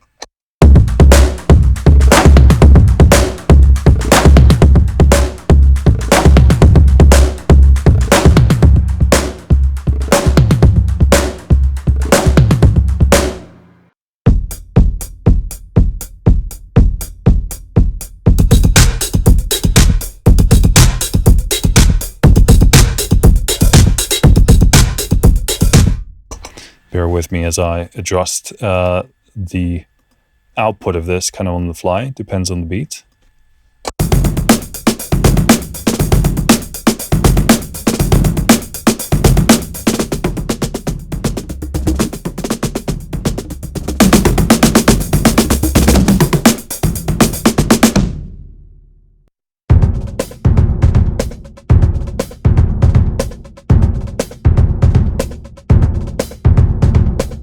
I love this. Yeah, this is very Darren King, but also like overall so there's a concert 26-inch kick on this. It sounds beautiful. I love these kind of resonant drums. Very full, big, puffy. Beautifully paired with that. Is that like a piccolo snare or the Gretsch 10-inch? Okay, yeah.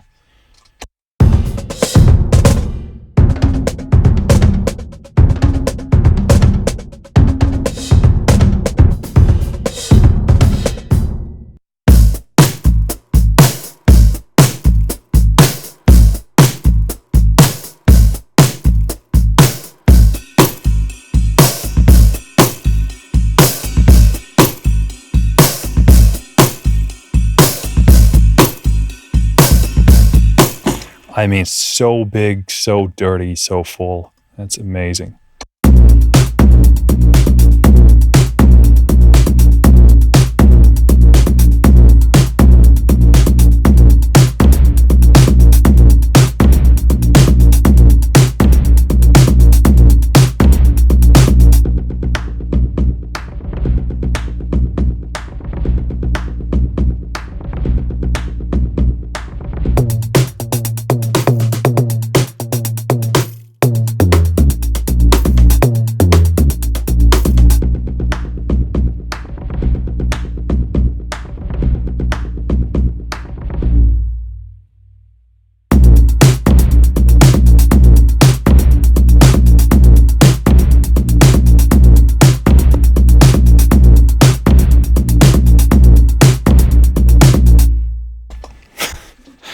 Amazing.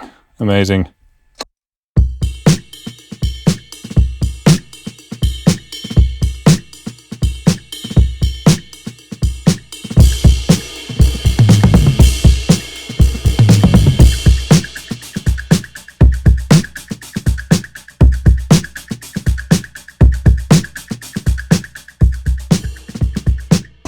Yeah, I mean, it's details like that. The wicka there in the top, it just makes it.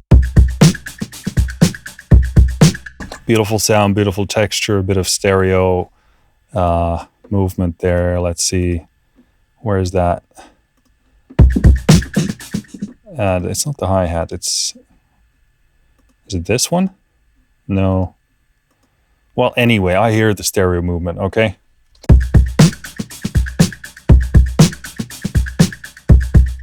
Yeah, it could actually be through the distortion, kind of accentuating that as well. Well, anyway, I mean, how good is that?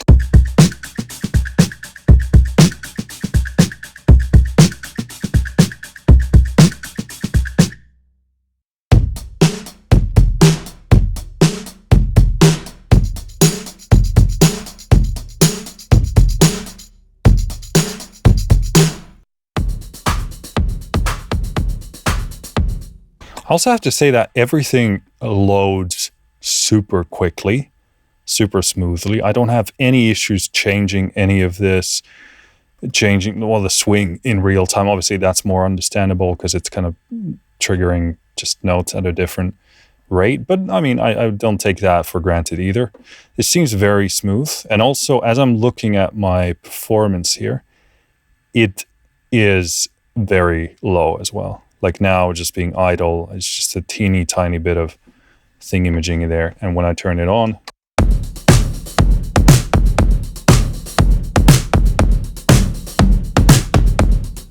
yeah, it seems like this is performing really well, at least on my system.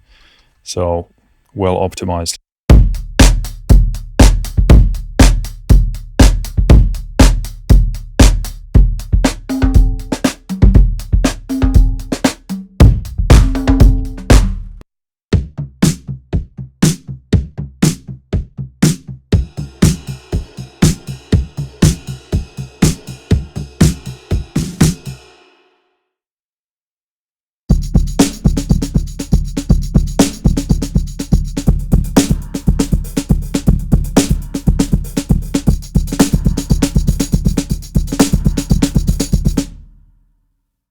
Cool. Moving into 110 BPM folder.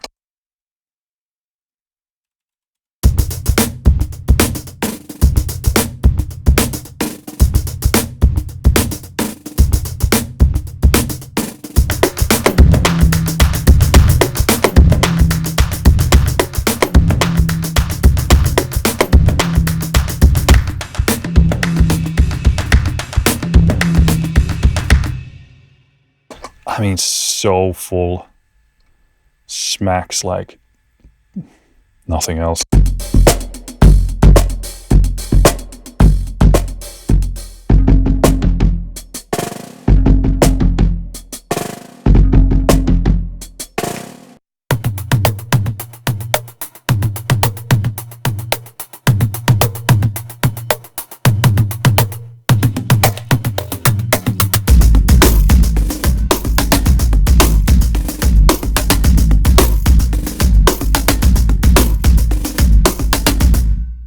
That's such a interesting, excellent combination of different drums.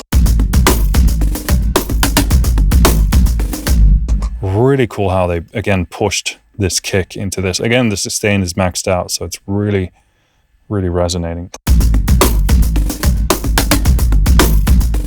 And it's being tuned down, as you can see there. Then on the snare,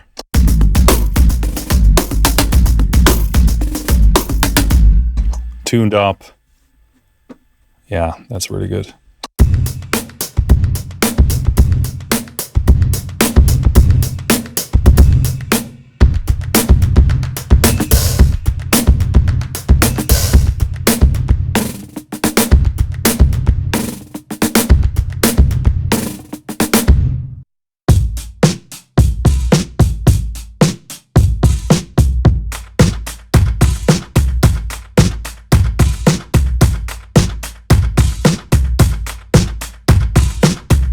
I mean, again, that percussion there, that sound.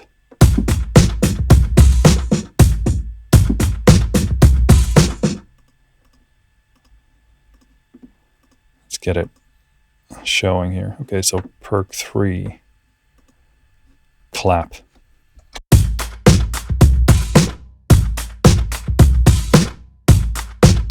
Yeah, sounds like a mechanical thing, a bit wooden as well.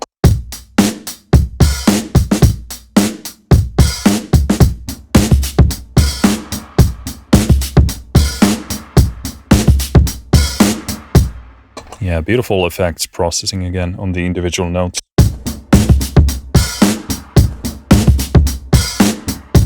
I mean, that's just so ready. It grooves, it's full, it's dirty and grimy in the perfect possible way.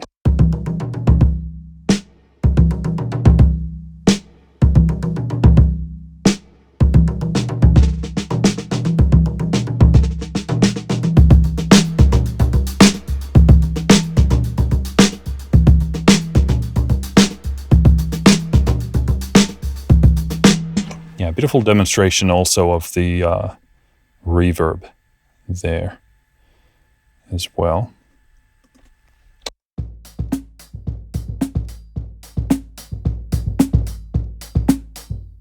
This is called protein. This is the weakest protein I've ever heard.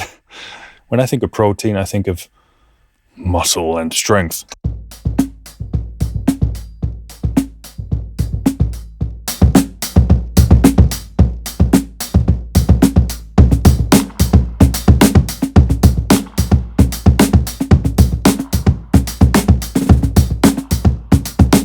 Yeah, that's what I'm talking about. That sounds like protein.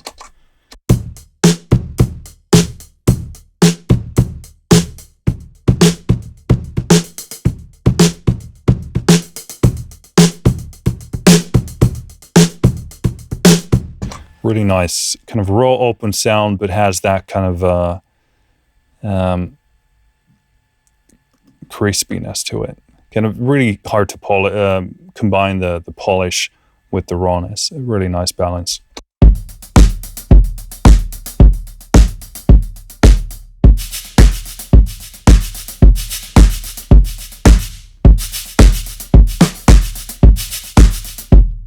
Again, here I would probably pull back the output first, but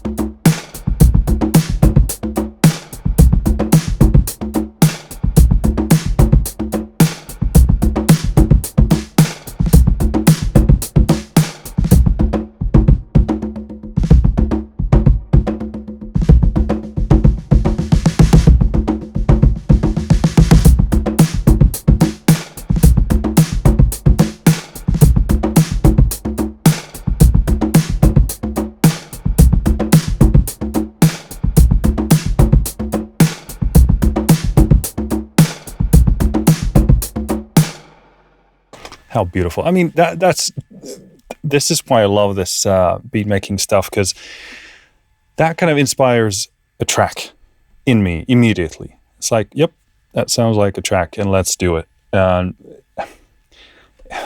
Beautiful, full sounding. Everything is so intentional and fine-tuned. It's really remarkable.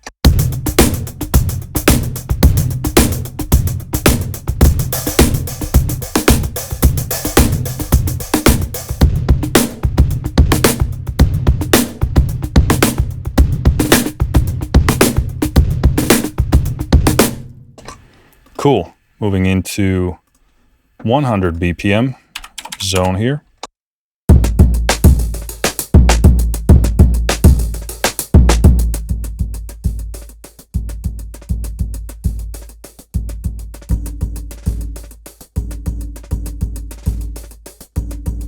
Beautiful resonance there on the kick thing, maybe layered with something.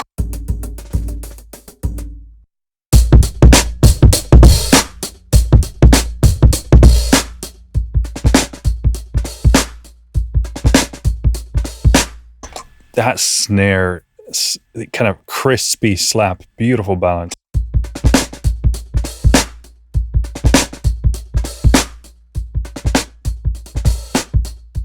Yeah, really nice dynamic changes between the beats as well.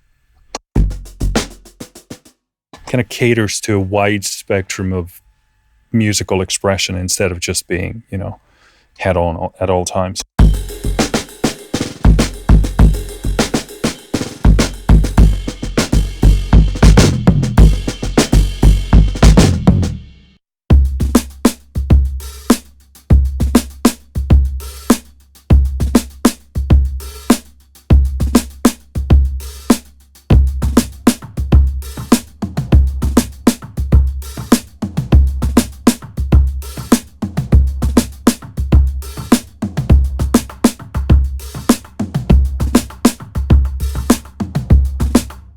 Beautiful. That snare is stupid good.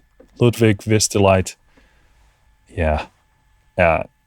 So good.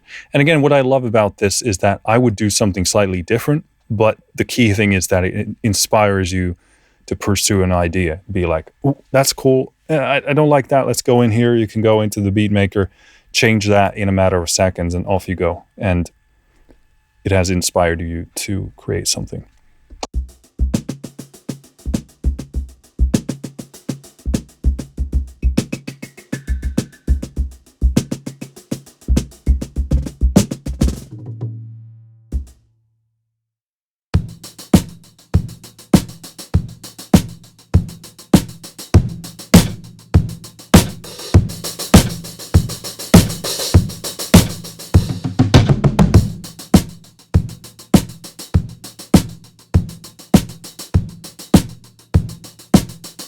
That's a really nice balance of a very like unassuming kick, but it beautifully establishes the low end, and then you have this very controlled puffy snare.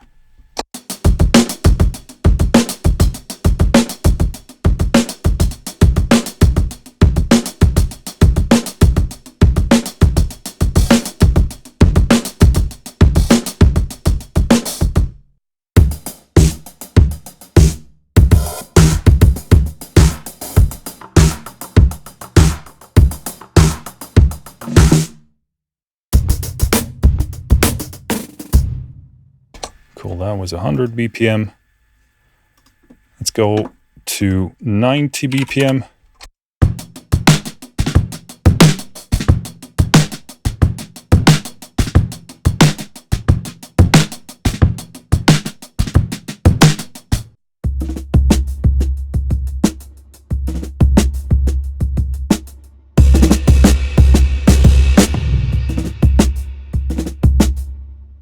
Going to have to be a bit more discriminating due to time limitations here.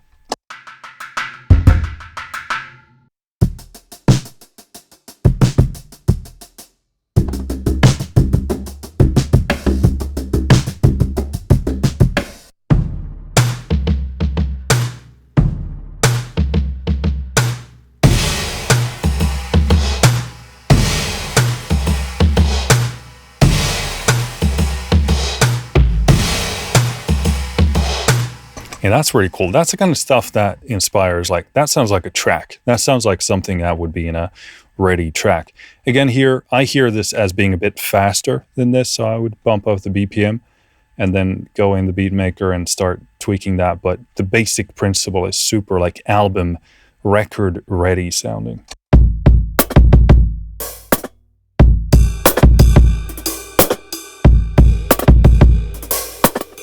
Same thing here. Again, it's just the sound design there is insanely good.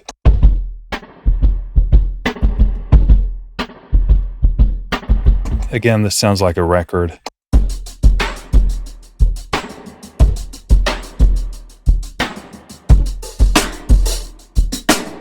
You know, I'd use that first one for like a verse.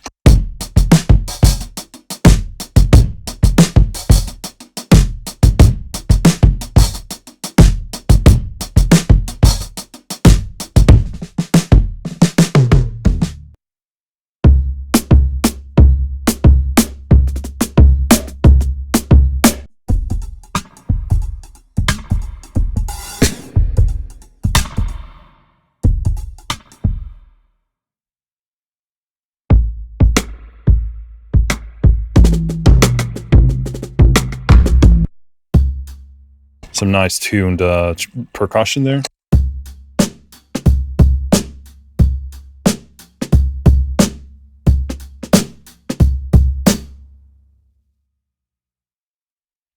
Moving into 80 BPM.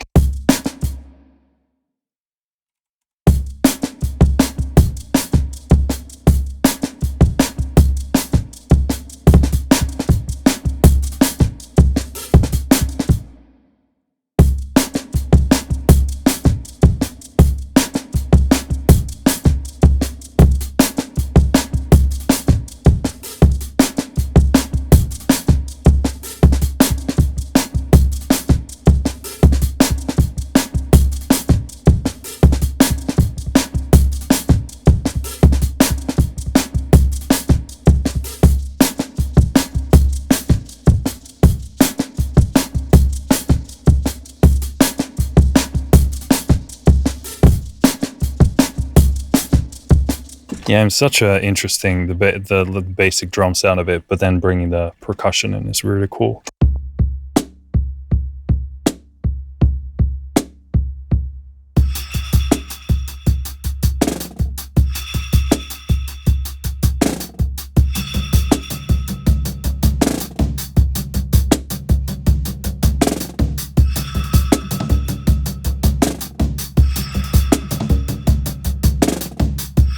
Yeah, really interesting sound design there.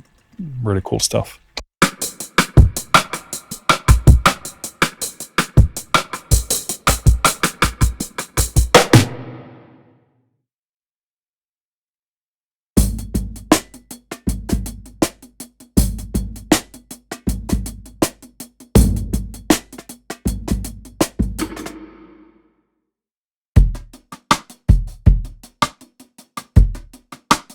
Beautiful kind of ambience based sound. Really nice.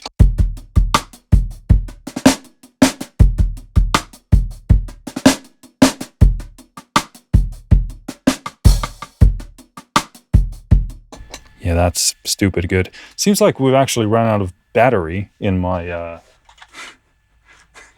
yep, my camera dolly majingy here. So let's actually slide you back over here rather manually. There we go. We might as well charge this if we have any time. This video has been going for such a long time that it's we seem to have lost our screen in the back as well. Everything is falling apart. Videos are so long that there we go. Everything just breaks. At least the camera hasn't melted yet, I don't think.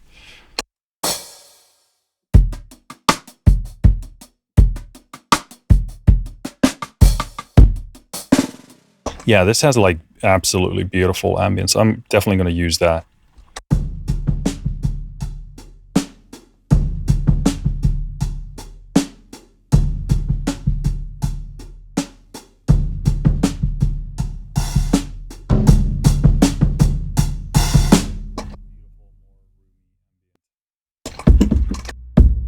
I don't know if that, yeah, I just said beautiful, more roomy ambient sound there.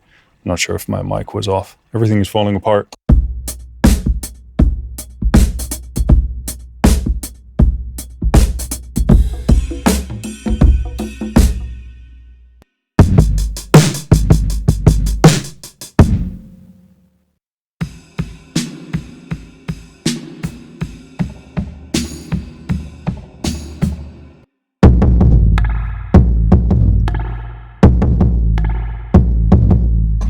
Cool.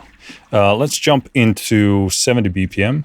I'm just going to have to pick some stuff here because we are running out of time.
Cool. And then lastly, let's go to 60 BPM.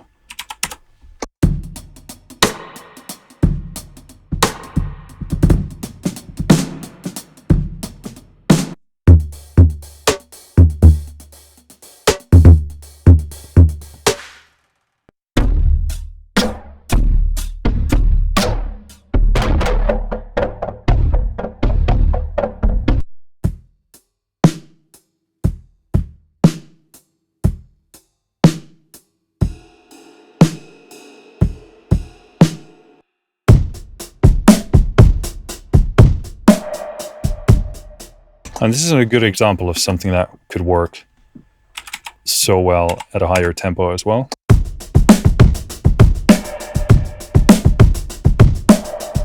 Like bumped to 100 BPM, for example. I mean, it sounds so good.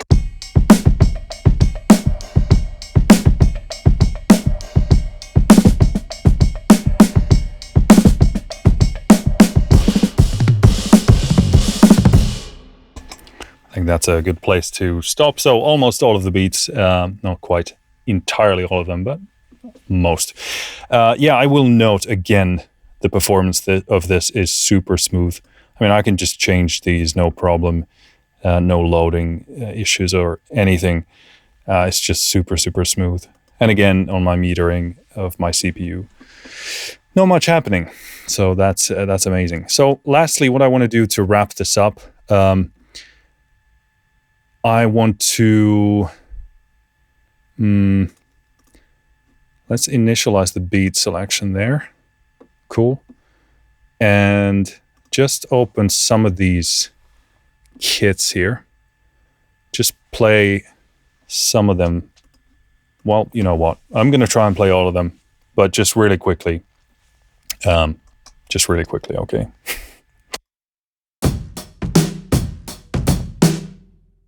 We'll do the same beat. I'll bump up. The levels for each kit might be a bit different.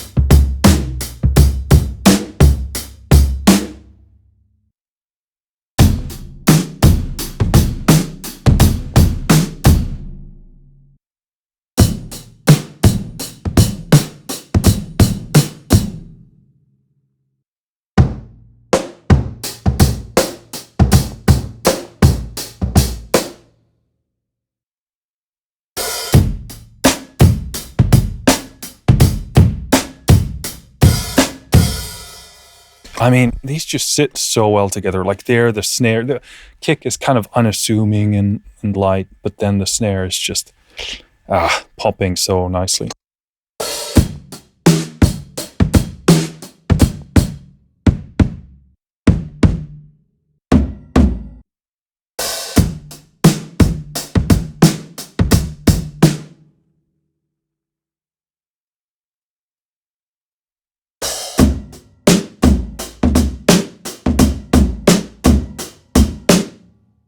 It's a very unique sound. It's the pocket kit. It's the Child's drum kit, I think.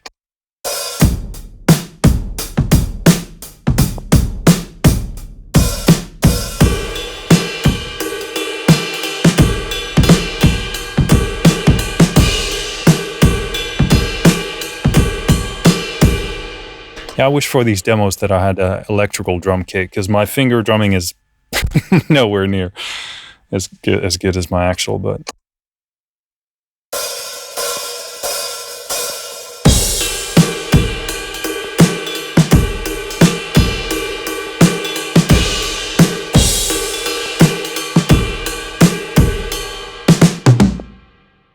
yeah, these are, I mean, this is just so much fun.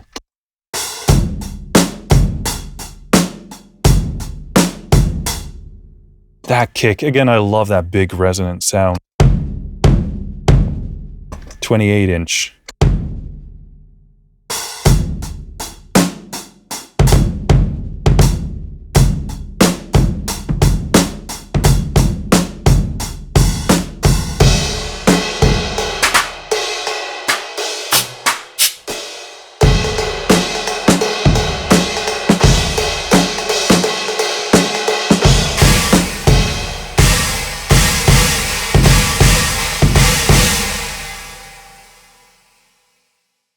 It's a beautiful cymbal.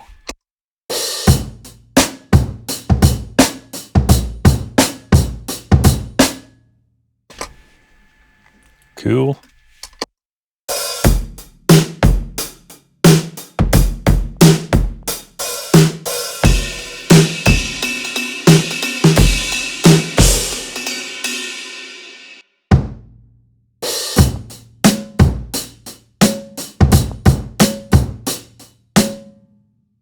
Beautiful choked sound.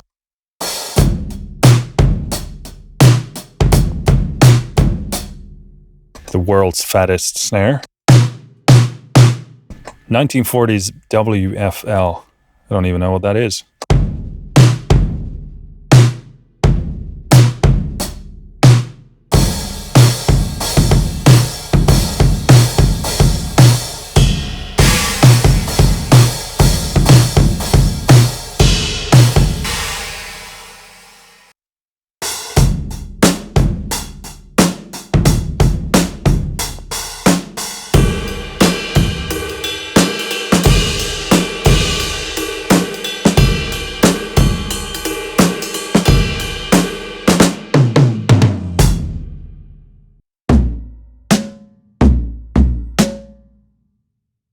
I thought I was going fast, but we're not even halfway through.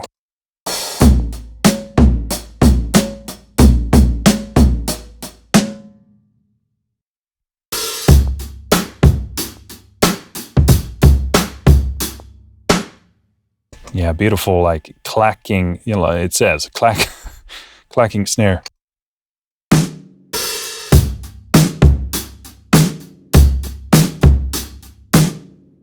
Beautiful, fat, thick sound. I'm sorry, my body is beginning to fail at this point. I'm getting all kinds of, well, it's a long story, long list of pains, but they are showing now. So just gotta keep plowing through.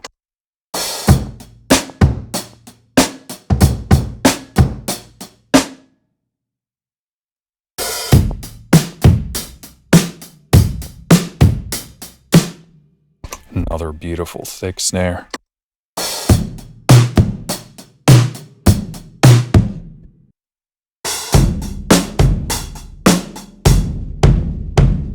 There that kick is again, it's beautiful.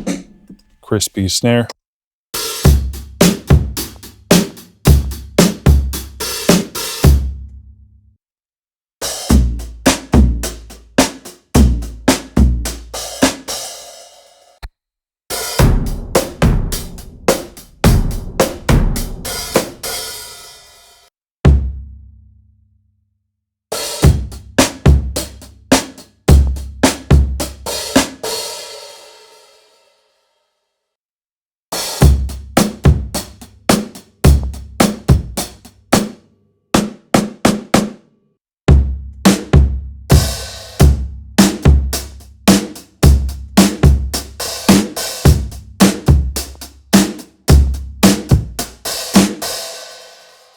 Superb snare.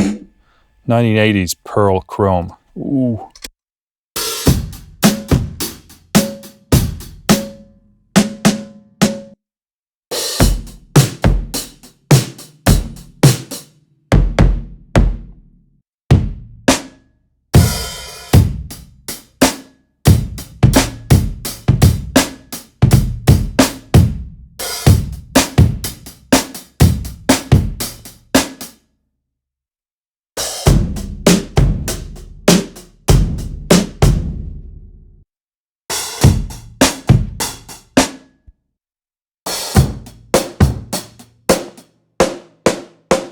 Yeah, I like that 10-inch Gretsch. That's really nice.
Did we do it?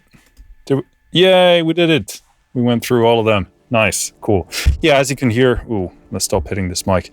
I moved it out of the way of the camera and now it's just getting in my way. So, well, I guess that's still better for you, unless I keep punching it. Yeah, I mean, obviously, these are, when they say kits, they're different mixes of individual drums. So not all of them are going to be unique to each kit, but, you can see the flexibility of choices here, for example.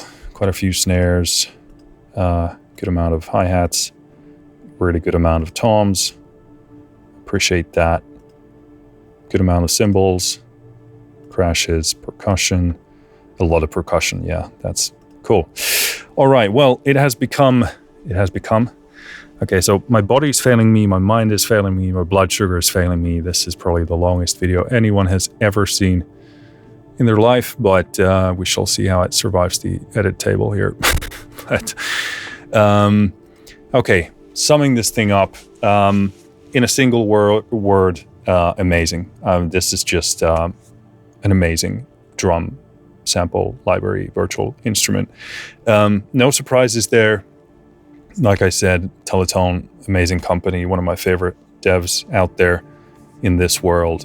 Certainly when it comes to instruments in the sort of, non-orchestral sphere, kind of, I guess, band sphere.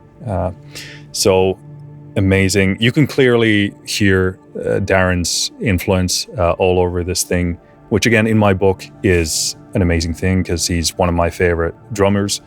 So you can hear his, not just in the beat patterns, you can obviously hear his style there, but also in the sound of this, which frankly for me was really the biggest thing. Like I said, I personally use the beat patterns, the Beatmaker stuff, as a source of inspiration or looking for something that is a better version of what I can come up with. But I really wanted the kind of the Darren King sound, texture, and tone. I'm very happy to report that this does deliver on that front very much. So I'm very happy to see that here. I was actually, in terms of the beats, kind of, I would say for me personally, positively surprised that they kind of have the soul and the essence of, I would say, both Teletone and Darren King. I mean, the beats have been amazing in Tempo and Soulfly, which I still use all the time. So I was happy that kind of DNA is still in there, but it's also Darren King. And the beat patterns don't in any way fall into, because especially when a musician becomes successful and known for a certain style, you obviously recognize it in both in good and bad. But here, I don't hear any sort of like cliches or self-repeating things. In fact, I think this is kind of like he has pulled from a wide range of inspirational sources to create the beat patterns, because they kind of have his kind of vibe and mojo and groove, but they're not like they don't have like Darren King labeled all over them in a sort of a negative cliche way, as you might sometimes fear when you're dealing with a specific musician's sound. So I was actually, these are really, really maturely done from that perspective as well, so that you're not just getting like a cliche expected version of something, but it's rather a nice mix of Teletone King DNA into one. And I think the patterns also, or the beats, they're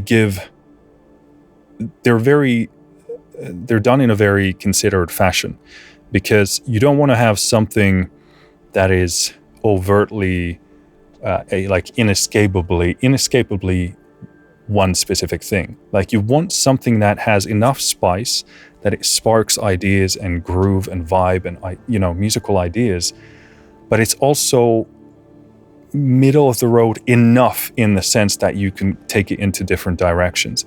And I think they really nailed the balance of those things, because when I go there, I want to hear something inspiring and then kind of hear where I want to take it. And if it's like highly specific in a certain way, that's going to be very difficult to move away from. So they're done in a very nice balance. So I appreciate that. Performance-wise, like I said, this behaves super fast. I can just change sounds and presets really fast and not notice anything. So that's really well done. And also I did keep an eye on the performance on my CPU, on my system. This specific demo was done in Studio One. I am now in Cubase, but for this sake, for some technical reasons, I was in Studio One. So at least for me, the performance was really, really good. Not much happening when you're driving this thing. Again, everything here is made by Teletone, like the effects are their own DSP as well. I have nothing but positive things to say about that. They sound really, really good. And again, the performance aspect comes into play. I don't see any crazy peaks, as you sometimes tend to get with some really intensive contact libraries. So that's really, really cool. Good amount of kits in there. Again, this is not an overwhelming amount. It's not too little. The main thing here for me is maybe to get a better understanding of these individual drums, because ultimately that's where my head is going. I want to wrap my head around this. But as you go through the kits, you'll hear the things that repeat that you like, and then can keep an eye on. The thing here is that I can't seem to like sort of favorite individual drums. You can favorite stuff by going to this menu here and obviously saving kits. That's one thing. And then where is the favorite beat? So you can do that. So there's that option, but also favoriting individual drums would be cool. I'm trying to see if that can be done. Maybe I'm missing it, but check the manual. And again, this is like a pre-release version, but that's definitely something that I'm looking at. Obviously, this can easily be sort of achieved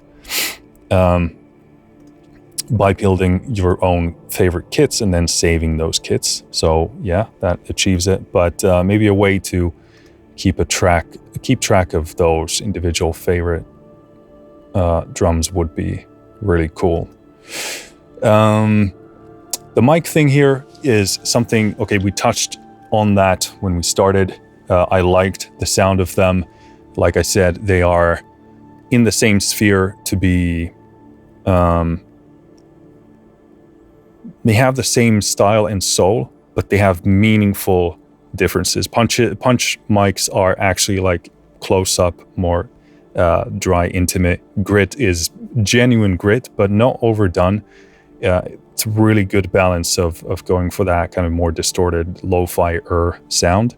It's not like lo-fi in the sense of more, it's not necessarily like scooped as lo-fi tends to be, but a good, nice distortion there. And I love the blue mics. I'm really looking forward to playing with those more, because again, it's a roomy sound, but it's not reverb. It's not like overdone. So this is definitely something that I want to dive in more into. Because again, it just expands the possibilities that you can go with these sounds, because we played the beats as they are coming out of this beat selector, which will always change those mic balances. So you can still go like so much further in terms of diversity and, expansiveness of this by adjusting these. So definitely looking forward to doing that. And you should do that also, because it will radically change the sound of the drums. So that's a big thing to consider. And again, to some, the Beatmaker, for the most part, I like to play my own drum parts, but again, this provides so much inspiration. Choosing a beat and going in here, using this is so fast, so intuitive, and in many cases, again, the ideas in here and how they're programmed are often far better than what I can actually play manually or even tweak myself in this engine. So definitely appreciate those. I love the randomization control here. Like earlier I did, I could just keep going, like keep randomizing these and find interesting patterns. I could do that all day. That's a beautiful feature, and how they executed on that is just, I think, like at a genius level. Very, very good stuff. Anything else I want to touch on here? I think that just about covers it. I would be very surprised. I mean, it's May now, so we're almost halfway through the year. We're getting there, but this should definitely, I would be very surprised if this wasn't in my, I mean, it's easy going to be in top 5 libraries of this year. I would struggle to believe that wouldn't be the case. But maybe even top 3. Again, that entirely possible. The year is young, but it's so good. I mean, I love Darren King. I love his drum, not only his drumming, but his drum sounds. And I'm so happy that I can have access to that, because he has, similar taste to what I enjoy. And again, I can't emphasize enough the value of that you have access to this level of sound design and this level of sound creation. Because when you buy this library, you not only get the creative vision of Darren and Teletone, but then you get the feel, the groove, the texture in the playing, and then you get these insanely high quality drums, which you would I mean, it's very expensive to get those, get them perfectly tuned, get them perfectly tracked, not only in one way, but in 3 different sets of microphones for different tones. And then on top of that, you get the sound design, the mixing, the producing of what this engine is doing. On top of that, you get the Teletone experience on top of that. And these are all skills that are impossible to have access to for most people. And you can get them for a very affordable, a reasonable price, considering what you're getting. And again, I said this in the beginning, but I love Teletone's pricing model regardless, because these are truly boutique libraries, but at a lower than boutique pricing, because as we know, libraries can become insanely expensive. So I'm a big fan of what they do, because you get insane quality at all levels of analysis at a very, very nice price point. So those are my thoughts. Loving this. I would love to hear what you think. What does it sound like? What does it evoke in you? And tell me if you got it or not, and why. As always, thank you for listening. Thank you for watching. I'll see you next time. Finished.